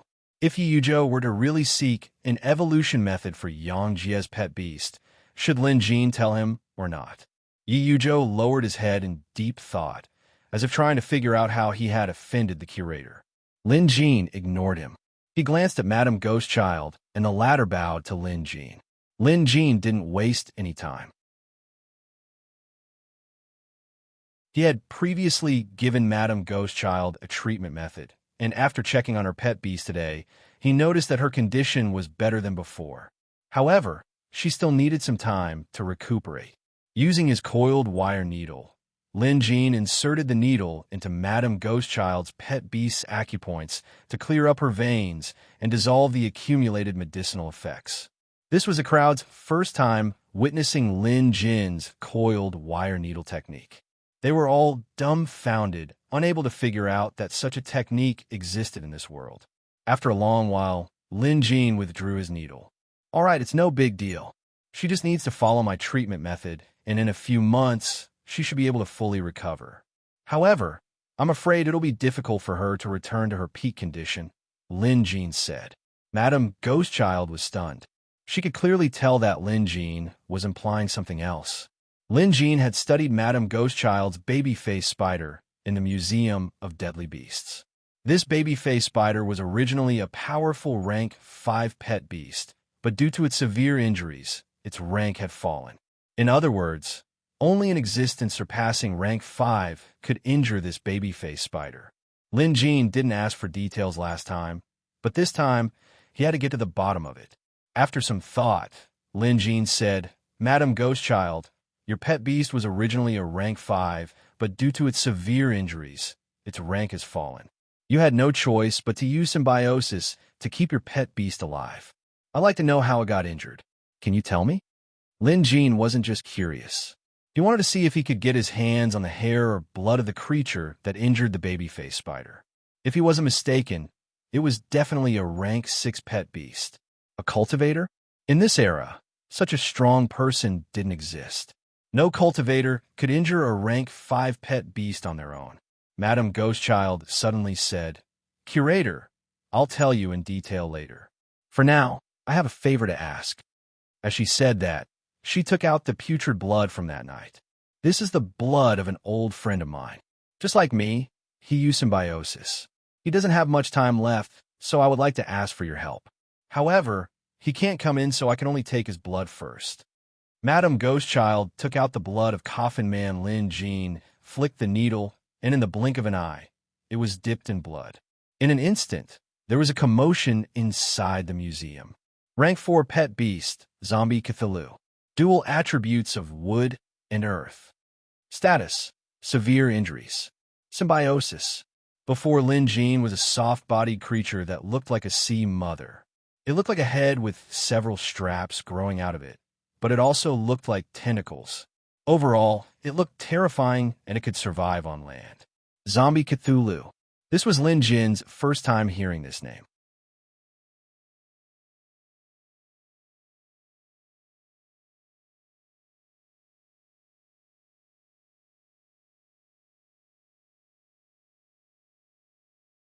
Yi Yuzhou couldn't contain the shock he felt, because when the Lingnan deities became famous, he was still a greenhorn.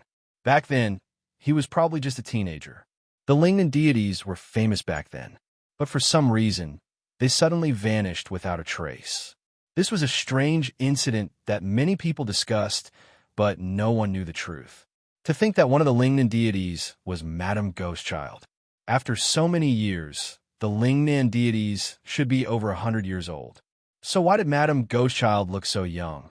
Only in her early 30s? Could she have really become an immortal? After all, even though they were known as the Lingnan deities, everyone knew that it was just a title. Immortals had long since ceased to exist in this world. Madame Ghostchild's next narration was even more shocking. Back then, we were invincible in the 7 states of Lingnan, so we couldn't help but be arrogant. We happened to hear about an immortal's ruin, so we went there. Who knew we'd run into so much trouble? An ancient demon was actually sealed in that immortal's ruin. We accidentally released it and ended up encountering misfortune. If we had known, we would never have gone there. At this point, Madame Ghostchild's expression was filled with regret. Lin Jean was both curious and excited at this point. How many immortals' ruins are there in this world? He asked a rather silly question. Before Madame Ghostchild could answer, Black Crow beat her to it and said, "Curator, there are many immortals' ruins in this world, but the real ones wouldn't seal a demon inside.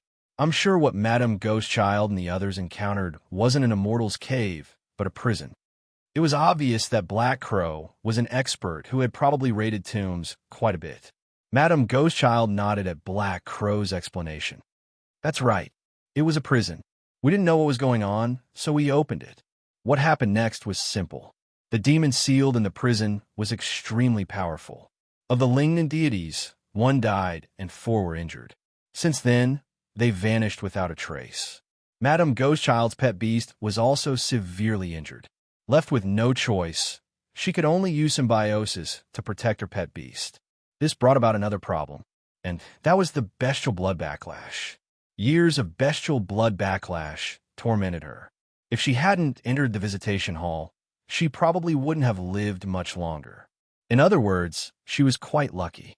That old friend of mine was one of the Lingnan deities. Let's not talk about his title back then. Now, everyone calls him Coffin Man. Just as Madame Ghostchild said this, Black Crow's eyes lit up while Yi Yuzhou frowned. Needless to say, Coffin Man's notoriety was on par with Madame Ghostchild's. Everyone shuddered at Madame Ghostchild's description, instinctively feeling fear toward that demon. After all, that was an existence that easily crushed the once insufferably arrogant Lingnan deities.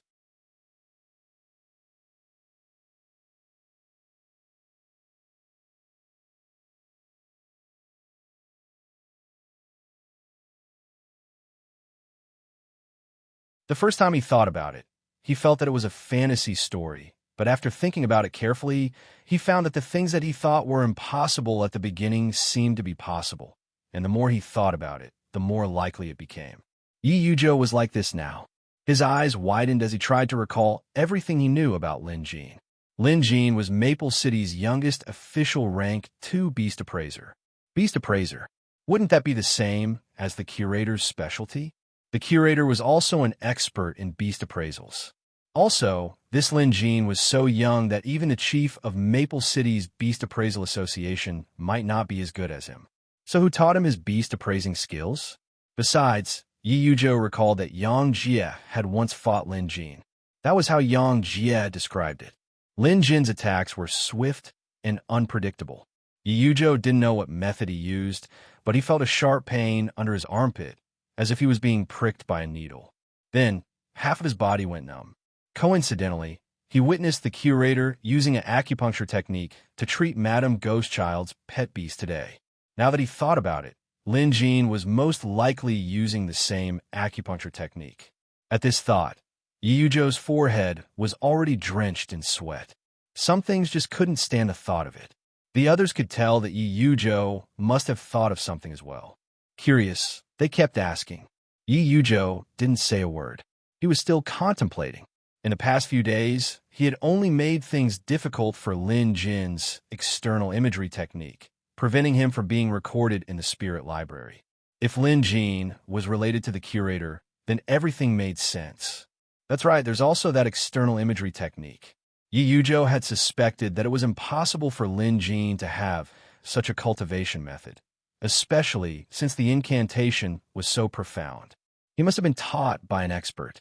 Back then, Yi Yujo wanted Lin Jin to reveal the identity of that expert, but Lin Jin refused to divulge the information. Hence, Yi Yujo was angered and deliberately targeted Lin Jin. Now that he thought about it, could the expert Lin Jin mentioned be the curator? The possibility was too high. Yi Yujo's expression kept changing from green to white, making Heiya and the others feel like they were being scratched by cats. They wanted nothing more than to force Yi Yujo to tell them everything he knew. However, even if Yi Yujo understood the crux of the matter now, it was even more impossible for him to say it. If he said it, the curator might even be unhappy. When that happened, there would be no way to salvage the situation. At this, Yi Yujo wanted to leave immediately. He had to make amends because he thought he had found the answer. And that answer was that Lin Jin was curator's disciple. That was why the curator was angry today.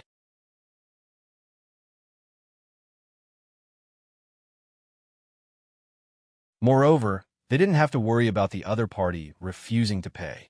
They wouldn't dare. If the curator found out, he might be unhappy. Hence, it had to be fair and just. At the thought of this, He-Chin got excited. I heard that Namli State has a lot of specialty fruits. Can you bring me some? He-Chin added, don't worry. I won't ask for it for free. I can give you something in exchange. Fruits aren't worth much. I'll bring some next time. Jiang Ziki was quite generous this time. The few of them chatted happily without any barriers. Except for the Tyrannosaurus old man, Old Tian. He was clearly not fitting in with the group. Speaking of which, he didn't want to join them, but he knew that the curator had ignored him this time. Hence, the others kept a respectful distance from him. Old Tian pondered for a moment, but didn't say anything. He left silently. When he exited the visitation hall and walked out of the crack, he was in the middle of a forest. The moment he appeared, several armed men surrounded him. Second brother, how was it? Asked a tall, muscular man who was blind in one eye. Second brother, we believe what you said. Second bro, we believed everything you said earlier on. You and your pet beast really did disappear into thin air and reappear out of thin air. How miraculous. We were wrong about you earlier on, but it's a pity that we didn't see anything at all. We can't enter that place you mentioned. An elderly man who wasn't tall, but had a ferocious look in his eyes, spoke up. Other than these two, the rest of the group were all ferocious like fiends. Old Tian, whose real name was Tian Bao, had taken over a mountain as a sworn brother. He spent most of his time raiding and looting. Ever since he left the visitation hall, he had been thinking about how mysterious the place was. If he could sneak in with his men and loot the place while the others were away, he might even find something good. But now this idea seemed too simple. It seemed like he was the only one who could enter the visitation hall. Alone, he wouldn't dare to do anything rash inside. We miscalculated. That place is more sinister than I thought. Our previous plan won't work. Tian Bao had clearly judged the situation correctly.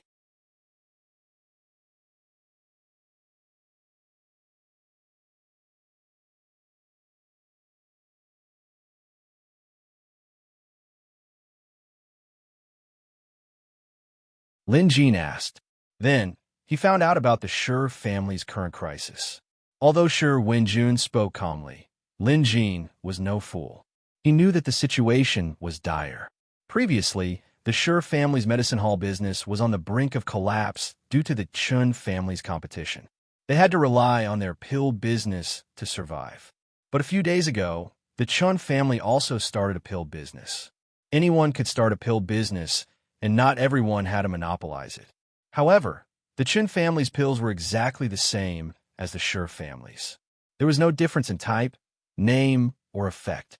They even purposely lowered the price.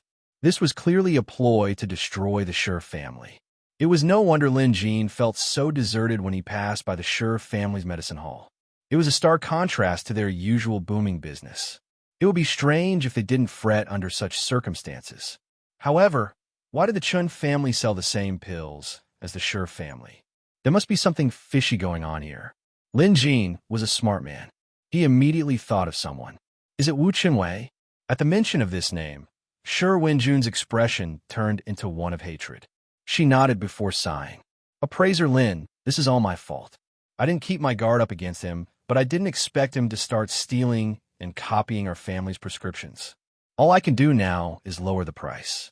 But every day we maintain this situation means another day of losses. No matter how big the Shi family is, we won't be able to hold on for much longer. Shi Wenjun had never said this to her own family members. She only said to Lin Jin. It wasn't because of her true feelings or her trust in Lin Jin. It was because she knew that Lin Jin wasn't an average person. Shi Wenjun even had a feeling that whether the Shi family could survive this crisis would depend on Lin Jin. The reason was simple. Lin Jin's pelletization skills were profound. Even the Shi family's 6-yang pellet whisking technique paled in comparison. Back then, several experienced alchemists concluded that Appraiser Lin must have mastered the even more powerful spiritual pellet scripture. This spiritual pellet scripture was the legendary sacred book of pelletization. Back then, their Shi family's ancestor happened to stumble upon an incomplete version of this scripture engraved on the inner wall of a dead tree. That was how the Shi family founded their family. If Appraiser Lin really was the successor of this spiritual pellet scripture, then he was the only one who could save the Shi family from this crisis. The Shi family had long wanted to beg Lin Jin for help, but Shi Wenjun stopped them. She was chosen as the Shi family's matriarch. Even when she had a legitimate son, she was still able to convince her elder brother. This was all because of her capabilities. Shi Wenjun knew that if she were to beg Appraiser Lin directly, Lin Jin might be displeased.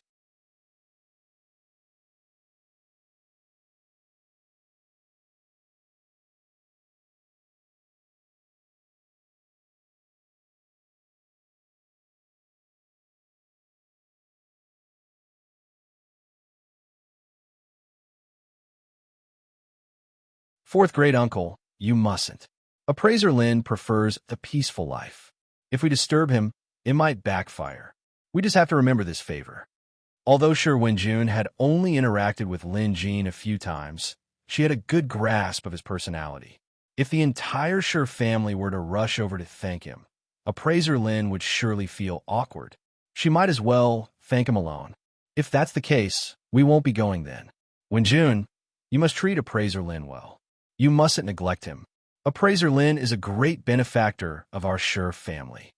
Having said that, fourth great uncle gave a few more instructions before leaving.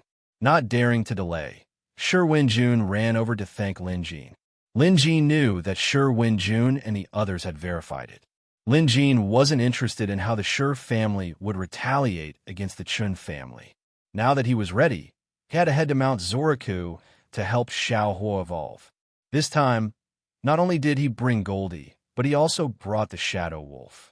After locking the door, Lin Jin headed straight for Mount Zoraku.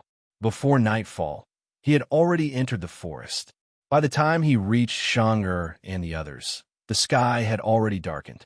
Just then, two women approached them.